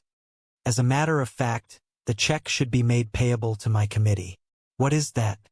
Citizens Against Smog Horror. That is quite a lot to write. Just use the initials. Fine. Citizens Against Smog Horror. Now, shall I make it for the whole 95 million? No. That might be a bit hard to handle. What do you mean? Well, you see, other public-spirited citizens not as wealthy as you might be embarrassed and not contribute at all. Oh well, we do not want that to happen. I am glad you understand. Give him $5, Jed. Lots of folks have got that much.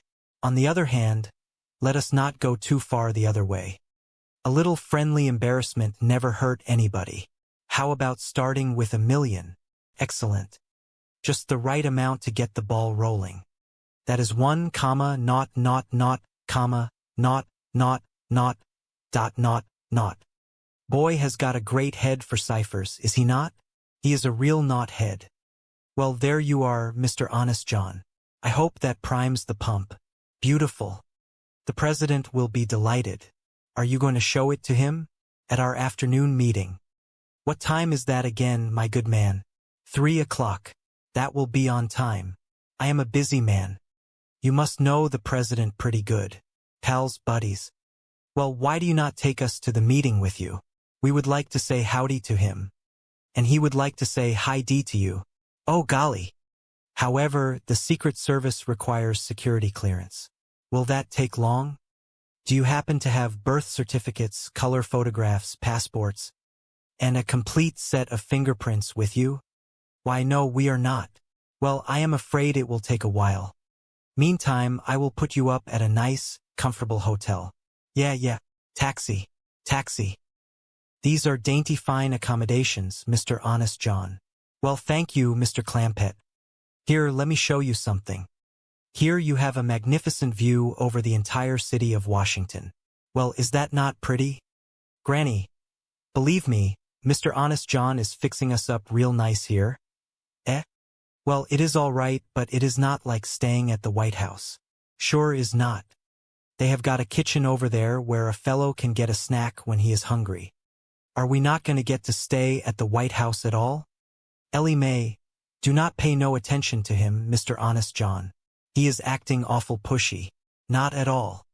As soon as I have straightened out the matter of security clearance, I am sure the president and his wife will issue you a formal invitation.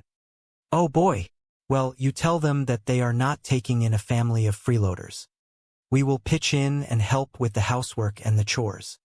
I will make that matter crystal clear to him. We are glad of life to you. Glad to do it. See you later, friends. Shifty. Baby, how did it go? Like $1 million. And here it is. $1 million. Beautiful. I can have us packed in 5 minutes. Wait a minute. Where are we going? Mexico, Venezuela, you name it. Flo, there are 94 more where this came from. Now, do not get greedy. Let us take our $1 million and play it safe. Baby, this is a chance of a lifetime. Think big. I am thinking big. We could get 20 years apiece. Max, I have got those hillbillies in the palm of my hand. They are grapes waiting to be picked. How? Well, I have got $1 million for smog. I will get $1 million for something else. How? I will think of something. I will sell them the White House. How? You sound like an Indian. That is it. You are going to be an Indian. What? It is beautiful. They will love it. You are the last of the Columbia Indian. And that, dear friends, is why the president is embarrassed to invite you to the White House. You mean he does not even own the house he lives in? Not so much as a stick of furniture belongs to him. That is terrible. No wonder he cannot ask us to stay. I would feel the same way in somebody else's house. Who owns it? The White House stands on Indian ground. No. Yes, this entire area was once occupied by the Columbia Indians. That is why, to this day, it is called the District of Columbia. Well, cannot the government buy it from the Indians? There is only one surviving member of the Columbia tribe, and she refuses to sell. She? Yes, the ancient and noble Princess Sitting Hawk. What noble mean? Proud and defiant woman.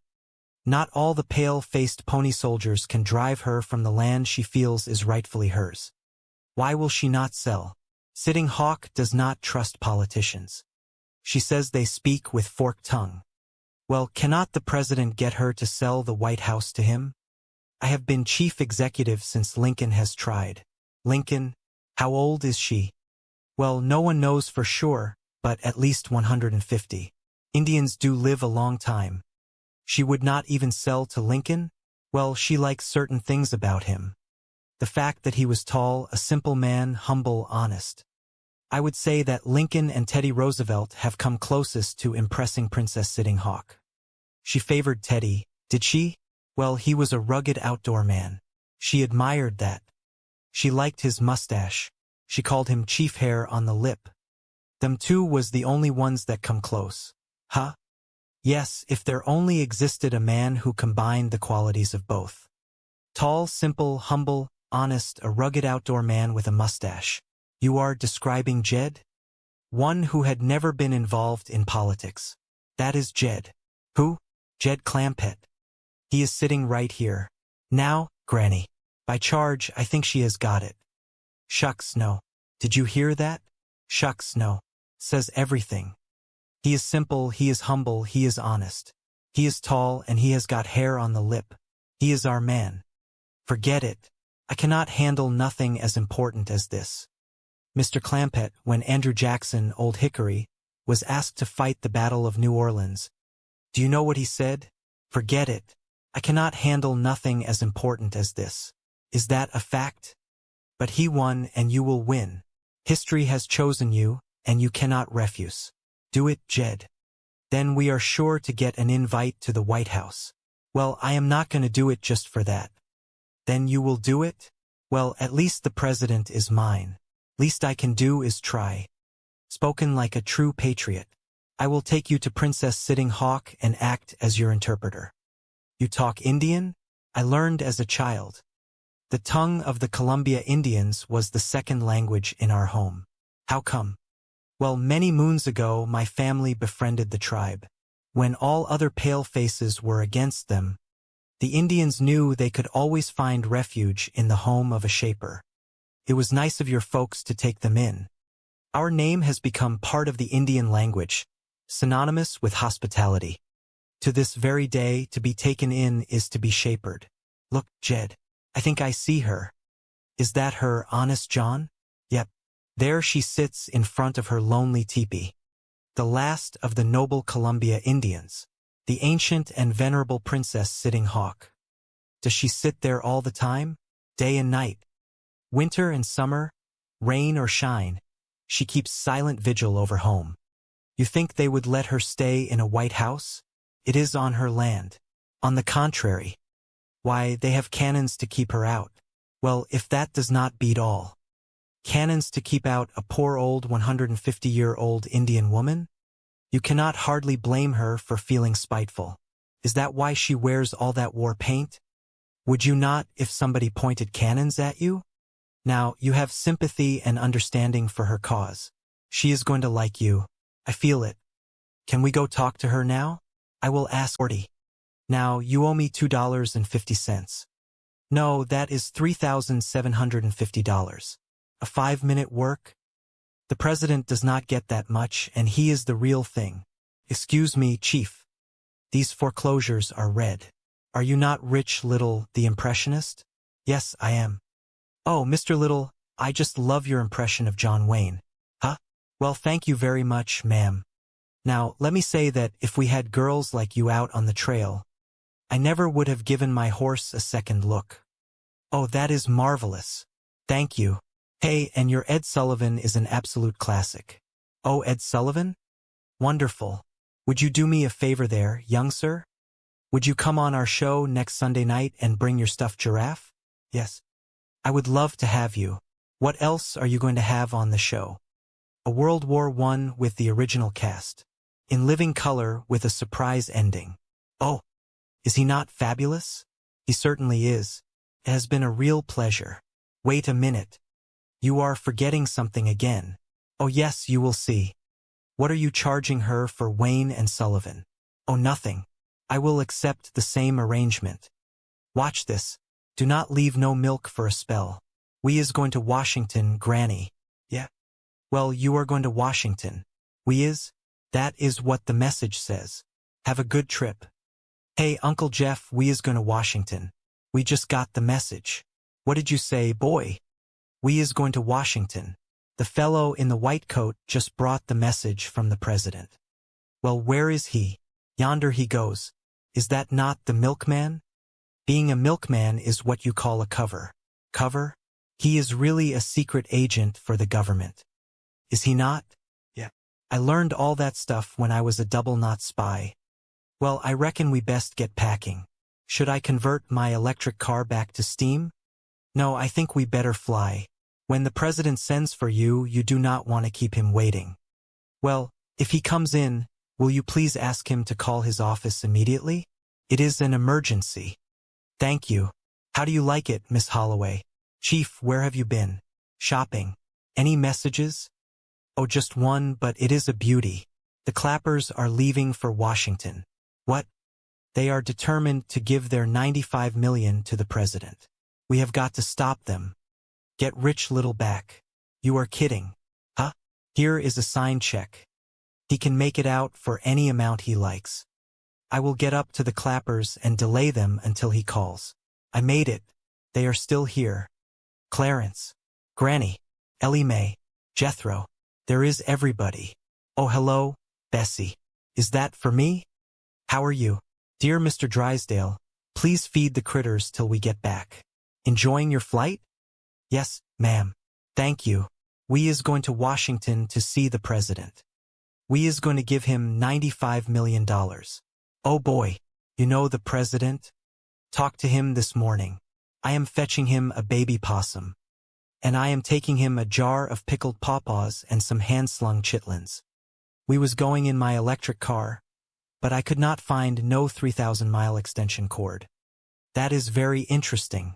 Young lady, how high would you say we are flying? A lot higher than the plane.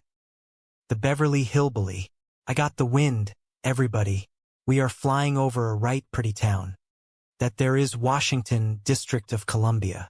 Anybody see the White House? Appears to be lots of white houses down there.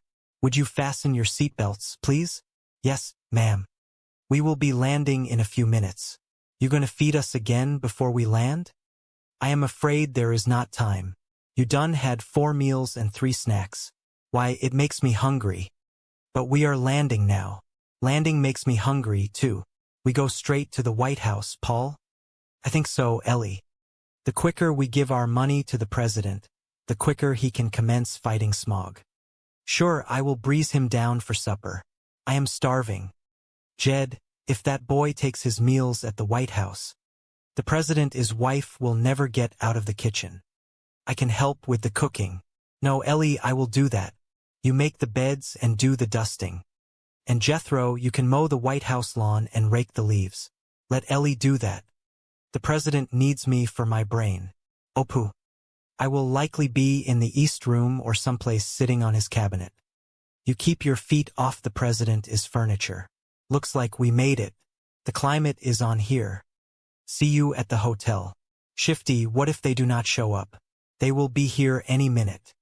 I checked their flight. How are you going to get past the guard? I will handle it. It is important for the Clampetts to see me coming out of the White House. Okay, good luck, honey. Yeah. Jaffa, Federal Bureau of Investigation. Hold it. What is it? What? The president is waiting. What is it? I need to see your identification. You do not recognize me? Nope. Good. I told you, Edgar, this was a perfect disguise. See you later. Hold it. Look, you are delaying high-level meetings. Now, what do you want? I want to see your pass. My pass? Of course. My pass, but how do you know? I must have left it on the president's desk. I will go get it. Hold it. Now, what is it? I cannot let you in without a pass. Is that your final word? It is. Excellent. You have passed the test with flying colors. Congratulations. Now let me see. Now you are guard number 16. Escape gets a 1 rating. The president will be pleased. Now, do not be surprised if there is a little something extra in your stocking at Christmas. Hold it. Now look, you have proven your efficiency, my good man. Do not press your luck. I may drop you to a B+. Just candy canes and bubble gum in your stocking. Beat it. Beat it?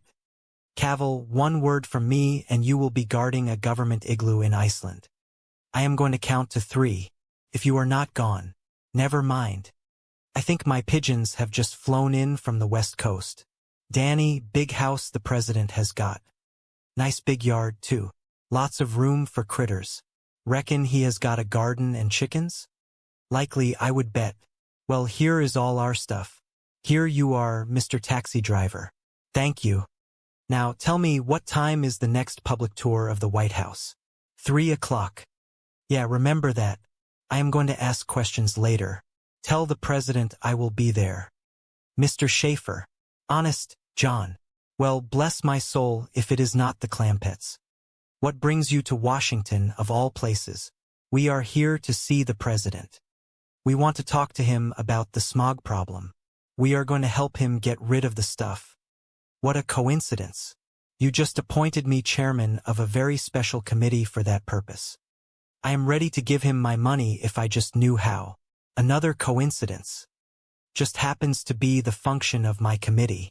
Are you lying? I try to do my humble bit. Shall I make out the check to the president? As a matter of fact, the check should be made payable to my committee. What is that? Citizens Against Smog Horror. That is quite a lot to write. Just use the initials. Fine. Citizens Against Smog Horror. Now, shall I make it for the whole 95 million? No. That might be a bit hard to handle. What do you mean? Well, you see, other public-spirited citizens not as wealthy as you might be embarrassed and not contribute at all. Oh well, we do not want that to happen. I am glad you understand. Give him $5, Jed. Lots of folks got that much. On the other hand, let us not go too far the other way. A little friendly embarrassment never hurt anybody. How about starting with $1 million? Excellent. Just the right amount to get the ball rolling. That is 1, not, not. Boy has got a great head for ciphers, is he not? He is a real knothead. Well, there you are, Mr. Honest John. I hope that primes the pump. Beautiful. The president will be delighted. Are you going to show it to him? At our afternoon meeting. What time is that again, my good man? 3 o'clock. That will be on time. I am a busy man. You must know the president pretty good. Pals, buddies. Well, why do you not take us to the meeting with you? We would like to say howdy to him.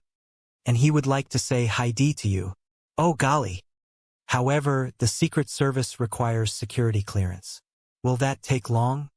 Do you happen to have birth certificates, color photographs, passports? And good. Just dump it in that truck out front. It is staying here. But it is not safe here. Why, until you showed up. What? No, it is going back into my vault. Oh, Chief. Do not stand there, Hathaway. Use your gun. That is an excellent idea. Stand back, Mr. Clyburn. I should hate to hit you, you traitor. Mr. Drysdale, get a hold of yourself. I done promised this money to a fellow that is going to get rid of all the smog. Not Jethro. No. This fellow is going to drill a tunnel through the San Bernardino Mountains, put in a great big fan and draw all the smog out of Los Angeles. But that is a preposterous idea. Yeah, we like it too. Mr. Clyburn, the problem of smog is too big to be handled locally. It has to be solved on a national level. Is that a fact? Only the president can get together the brain power and the vast amount of money necessary. Why, this $700,000 is not even a drop in the bucket. Well, how much does the president need? Oh, millions, billions. I will just take this chicken feed back to the bank. I will study on it, Mr. Drysdale. No, give up, Chief. No. Hold it, Hathaway. I am not through with you. What now? You are guilty of conduct unbecoming an employee of the Commerce Bank. Oh, big deal. For cowardice in the face of action. For failure to obey a direct order. For treachery and insubordination. You are hereby dishonorably discharged as a guard and reduced to the rank of secretary. Hallelujah.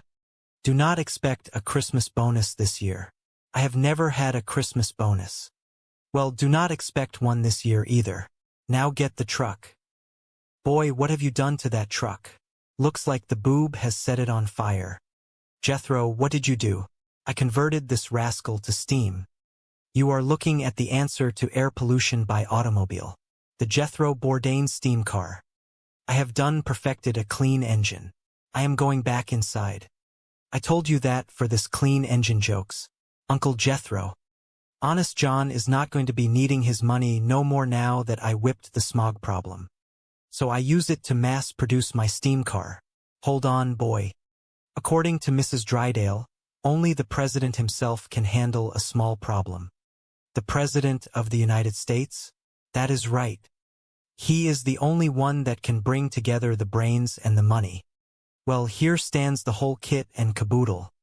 I will hop on my steam car, drive to Washington, pull up in front of the White House, and give him the brains and the money. All in one package. Hold on, boy. What you got there is just a drop in the bucket. And it is not likely enough money either. Talking about the money, Granny. Mr. Drysdale says the president is likely going to need millions, even billions. I was thinking of giving him all my money. Okay, I will stop by the bank and get the rest of it. Well, Pop, if Jethro goes to Washington, I want to go too. And they are not going without me. I was just coming to that. I think it would be a fine trip for the whole family. I best go leave a note for the milkman.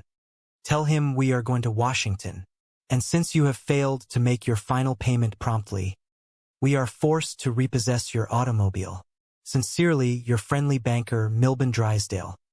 Chief, you are telling your own brother you are repossessing his car? Well, that is a little cold, is it not? Postscript. Regards to Betty and the babies. Yes, who is it? It is me, Mr. Drysdale. I fetched you back your sack of chicken feed. Oh, bless you, bless you. Quite happy to get it, is he not? No chicken could be happier. I studied on what you said about letting the president fight the small. Wonderful. The cashier tells me that, counting this, I have right at 95 million in your bank now. Wonderful. So we are going to take it to Washington and give it to the president. Mr. Clampett, you cannot give all your money to the president. Why not? Oh, because it... Miss Hathaway, tell them why not. Why not? Not that way, explain it. Mr. Clampett, it is your money. You may do with it as you wish. Who asked you to butt in? You did. Well, butt out. Now, Mr. Clampett, this will take time. Government red tape, Internal Revenue, Secret Service, White House clearance. Now, I will work it out and call you. Well, I would appreciate it if you would hurry, because we would like to get started. Right away, right away. Oh, and you do not have to give us the 95 million in cash. I reckon the president will take a chance. Well, I will discuss it with him. I will let you know. Miss Hathaway, you have got to help me. If they take their money out of my bank, I am ruined. I have got nothing to live for. Oh, now, Chief, a suicide note that will stop them. Here, take this, Mr. Clampett, because you are withdrawing your money. My death is on your hands. Chief, no.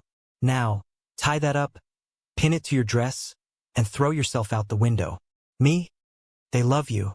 This will teach them a great lesson. Thanks, but no thanks. I promise this is the last favor I will ever ask. Forget it. What? If you are too chicken to throw yourself out the window, I will do it. All right, come over here. I cannot throw you out from there. What? What is all the honking for? Boy, I done come up with an invention that beats steam. Yeah, I see the boiler is going. Yes, sir. Notice how quiet she is? No noise, no smoke. No smoke? She runs on electricity. Well, doggy, I am real proud of you, boy. Bob, the presidents are calling you. All the way from Washington. The President of the United States is calling me? Yes, sir, Bob. They are bringing the old fellow to the phone, Mr. Little. Is he not in a straitjacket? Oh, no, he is not dangerous. He just suffers from the delusion that he is worth $95 million. No wonder he is in the funny farm. The whole family. You know, it is wonderful of you to look after them. They are very sweet people. Nothing but sweet. Hurry, Dan, do not keep them waiting. Hey, tell them about my electric car. Hello? Hello? Hello, Judge Clement speaking. Hello, Mr. Clement. This is the President speaking. Is that sure enough you, Mr. President? Oh yes, make no mistake about that. I am the President. That is him, all right. Now, Mr. Drysdale has told me of your generous and patriotic offer to donate your entire fortune to the fight against air pollution. Yes, sir, it is only $95 million, but you are sure welcome to it. And we will bring it right to you right there in the White House. The whole family. This here is Granny, Mr. President. I will bring you some pickled pawpaws and some hand-slung chickens. Mr. President, this here is Ellie Knight. Would you like a nice little baby possum to play with? My nephew Jethro is not here to say howdy, but he is going to drive us all the way to Washington in his brand new invention, the electric car. No, do not come to Washington. We have got enough people like you here already. You public-spirited citizens, well, how do we get the money to you? Well, I am glad you asked me that. I want to make this point very clear. What is the point I want to make very clear? Leave your money in the bank. The Commerce Bank of Beverly Hills, where it will draw maximum interest, a compounded semi-annual. In the care of your wise and friendly banker, Melvin Drysdale. Well, naturally, we will do whatever you say, Mr. President. But the family is going to be awful disappointed. We was hoping to get away to Washington. Oh no, do not try to get away. You will stay right there and do what the nice man in the white coat tells you. Goodbye. What did he say, Jan? He said he does not want us to come to Washington right now. Well, what are we supposed to do, pal? He says he is going to send a man in a white coat to tell us.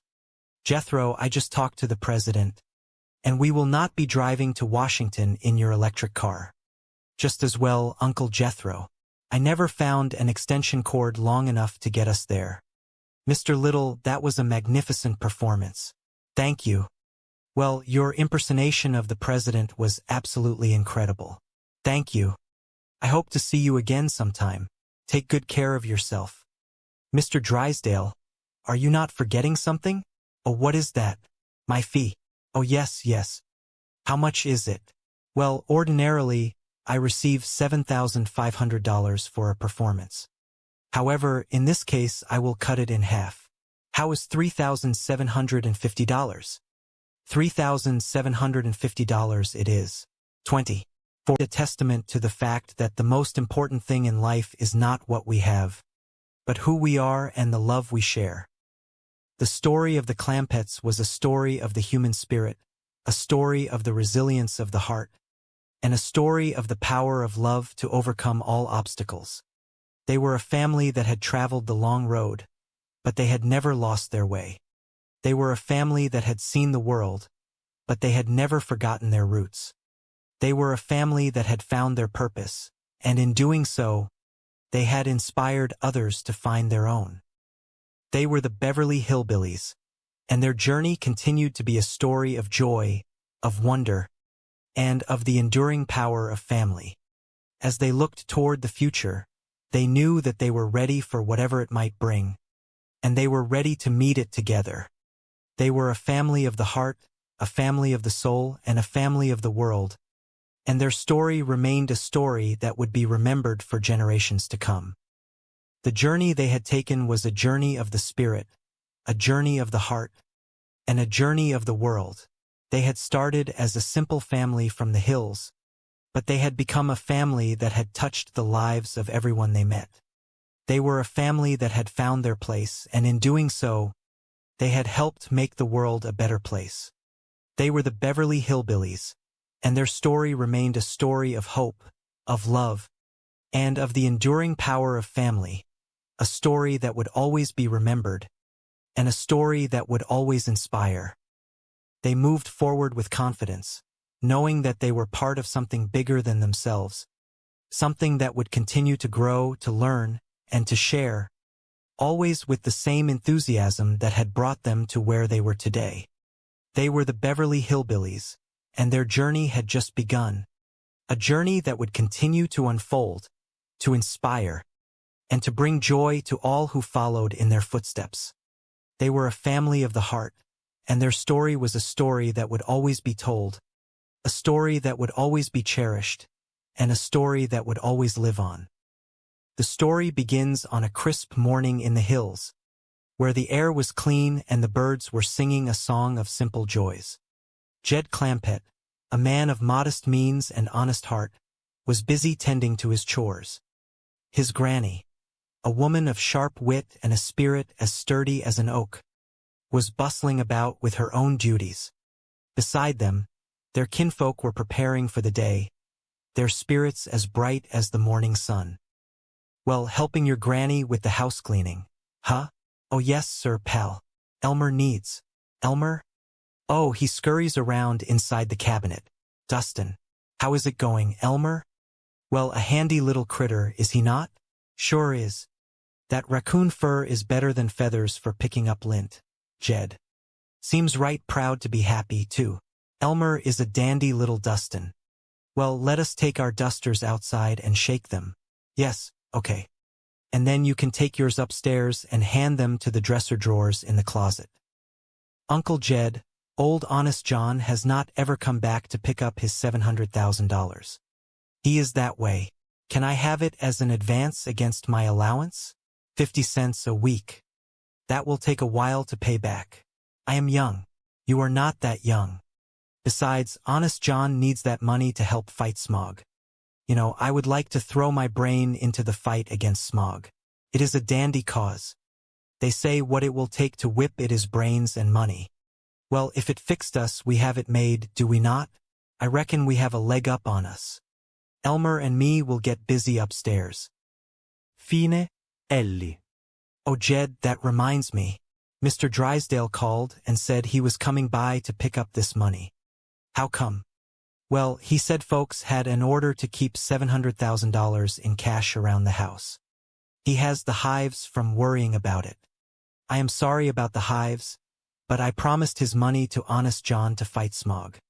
I am thinking about jumping into the fight against smog, too, Granny.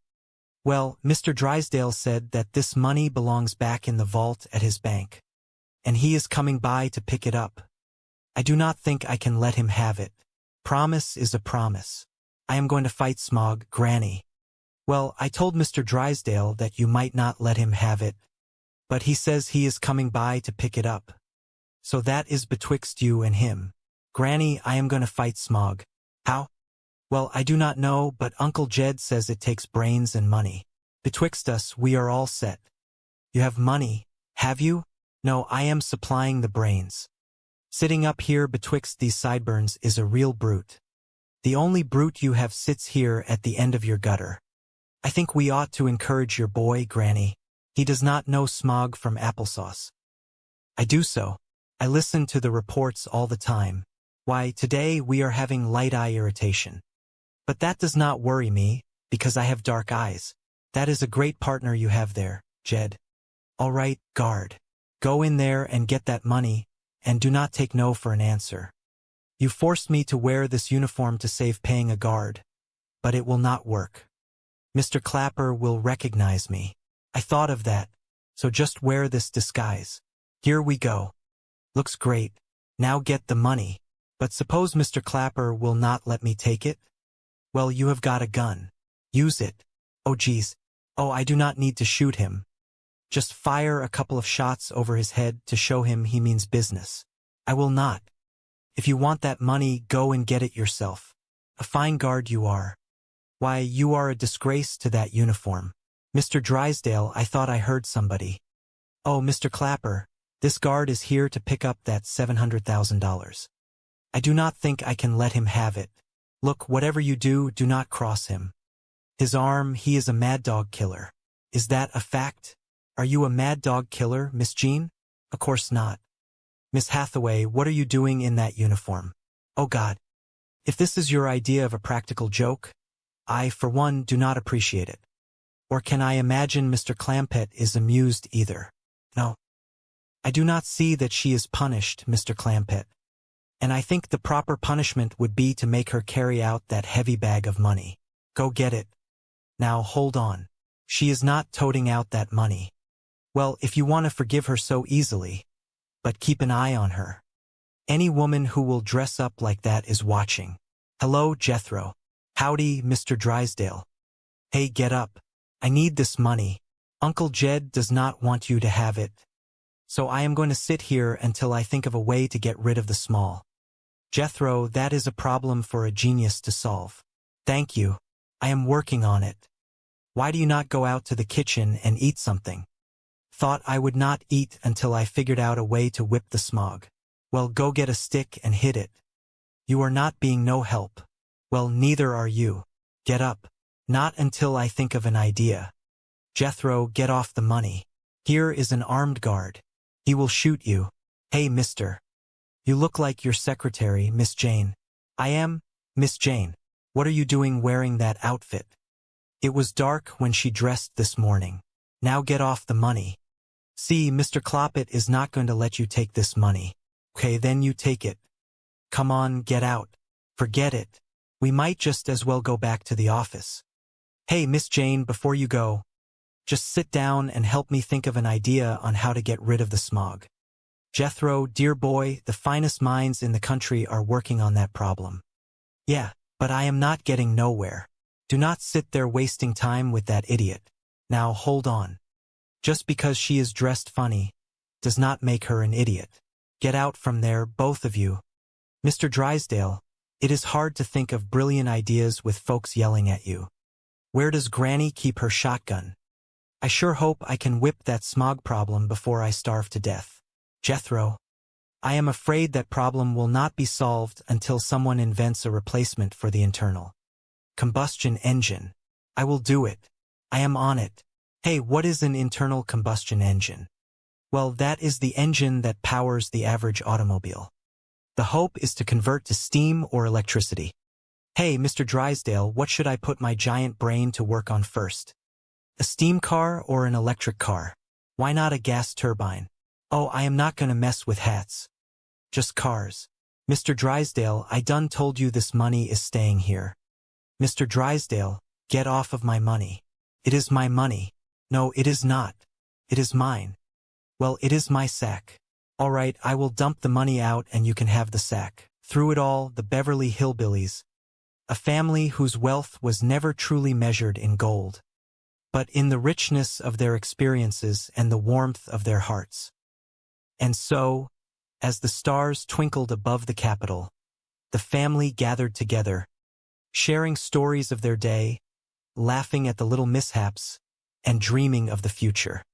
They knew that tomorrow would bring new challenges and new opportunities, and they faced it all with the same optimism that had carried them from the mountains to the center of the world. They had learned much, seen much, and done much, but most importantly, they had remained the same close-knit family, ready to face whatever came their way, together. They were a reminder to all who met them that kindness is a currency that never loses its value, and that sometimes the most profound wisdom comes from those who seek the least from the world. They had found their place, and in doing so, they had helped others find their own. The journey was not just about the destination, but about the people they became along the way, and the legacy of joy and inspiration they left behind. As the quiet of the night settled over the city, the spirit of the hills lived on in the hearts of the four who had traveled so far. They were home, in a sense, because they had brought a piece of the mountain with them, and they had shared it with the world, and that, in the end, was the greatest adventure of all. In the grand tapestry of their lives, every thread was woven with care, every moment cherished as a gift. They were ready for whatever the next day would bring, knowing that they were prepared to meet it with the same spirit that had guided them thus far. The story of Jed, Granny, Ellie Mae, and Jethro was far from over. It was merely a single chapter in a life well lived. A life that continued to unfold with every sunrise over the hills, whether those hills were in the Ozarks or simply the rolling landscapes of their hearts. And so, with a final look at the city that had opened its arms to them, the family drifted off to sleep, their dreams as vast as the mountains they once called home. The legacy of their journey, the lessons they learned, and the love they shared would remain as a beacon of light, guiding them and all who knew them toward a brighter, kinder, and more hopeful future. The Beverly Hillbillies had found their way, and in doing so, they had taught the world that you do not need to be a giant to make a difference. You only need to be yourself, and that, perhaps, is the most important lesson of all. They lived their lives with a simplicity that was profound, teaching those around them that the complexities of the world often mask the simple truths that matter most. Whether they were tending to their garden, caring for their critters, or simply sitting on the porch, they found joy in the everyday. They were a family of substance, a family of character, and above all, a family of love. Their story, told through the years, continued to serve as a reminder that no matter where you go, your home is with the people you love. They continued to grow, to learn, and to share, always with the same enthusiasm that had brought them to the city. They were a testament to the enduring power of family, and their influence could be felt in every life they touched. They were the heartbeat of their own little world, a world that continued to expand and thrive, guided by the principles they held dear. They were the Beverly Hillbillies, and their story was one that would be remembered for generations to come, a story of hope, joy, and the unbreakable bond of family. The legacy they left behind was not written in stone, but in the lives of those they inspired. They were a beacon of light, a source of joy, and a reminder that the world is a better place when we choose to see the good in others. They had traveled a long road, but they had traveled it together, and that made all the difference. They were the embodiment of the American dream, a dream that was not about wealth or power, but about the freedom to be, to do, and to love. As they looked back on their experiences, they felt a deep sense of gratitude.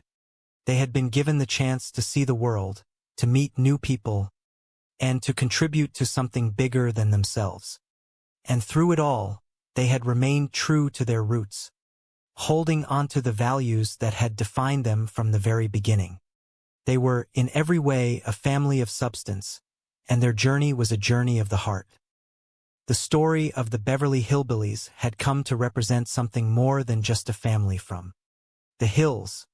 It had become a story of humanity itself, a story of finding our place in the world, of learning to trust, and of the enduring power of love.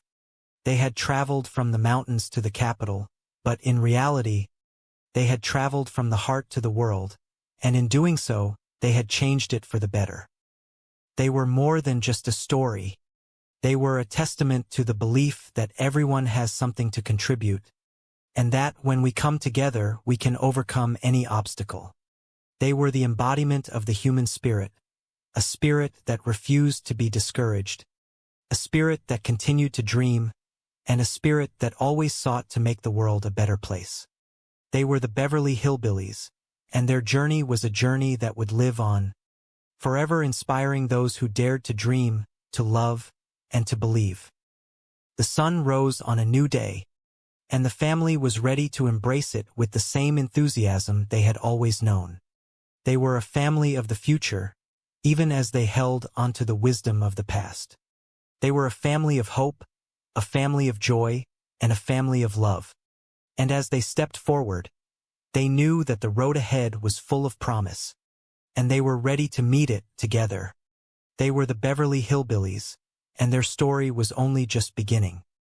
And so, the story of Jed, Granny, Ellie Mae, and Jethro continued, a story as enduring as the mountains, as vast as the country they had come to call their own, and as deep as the love that bound them together.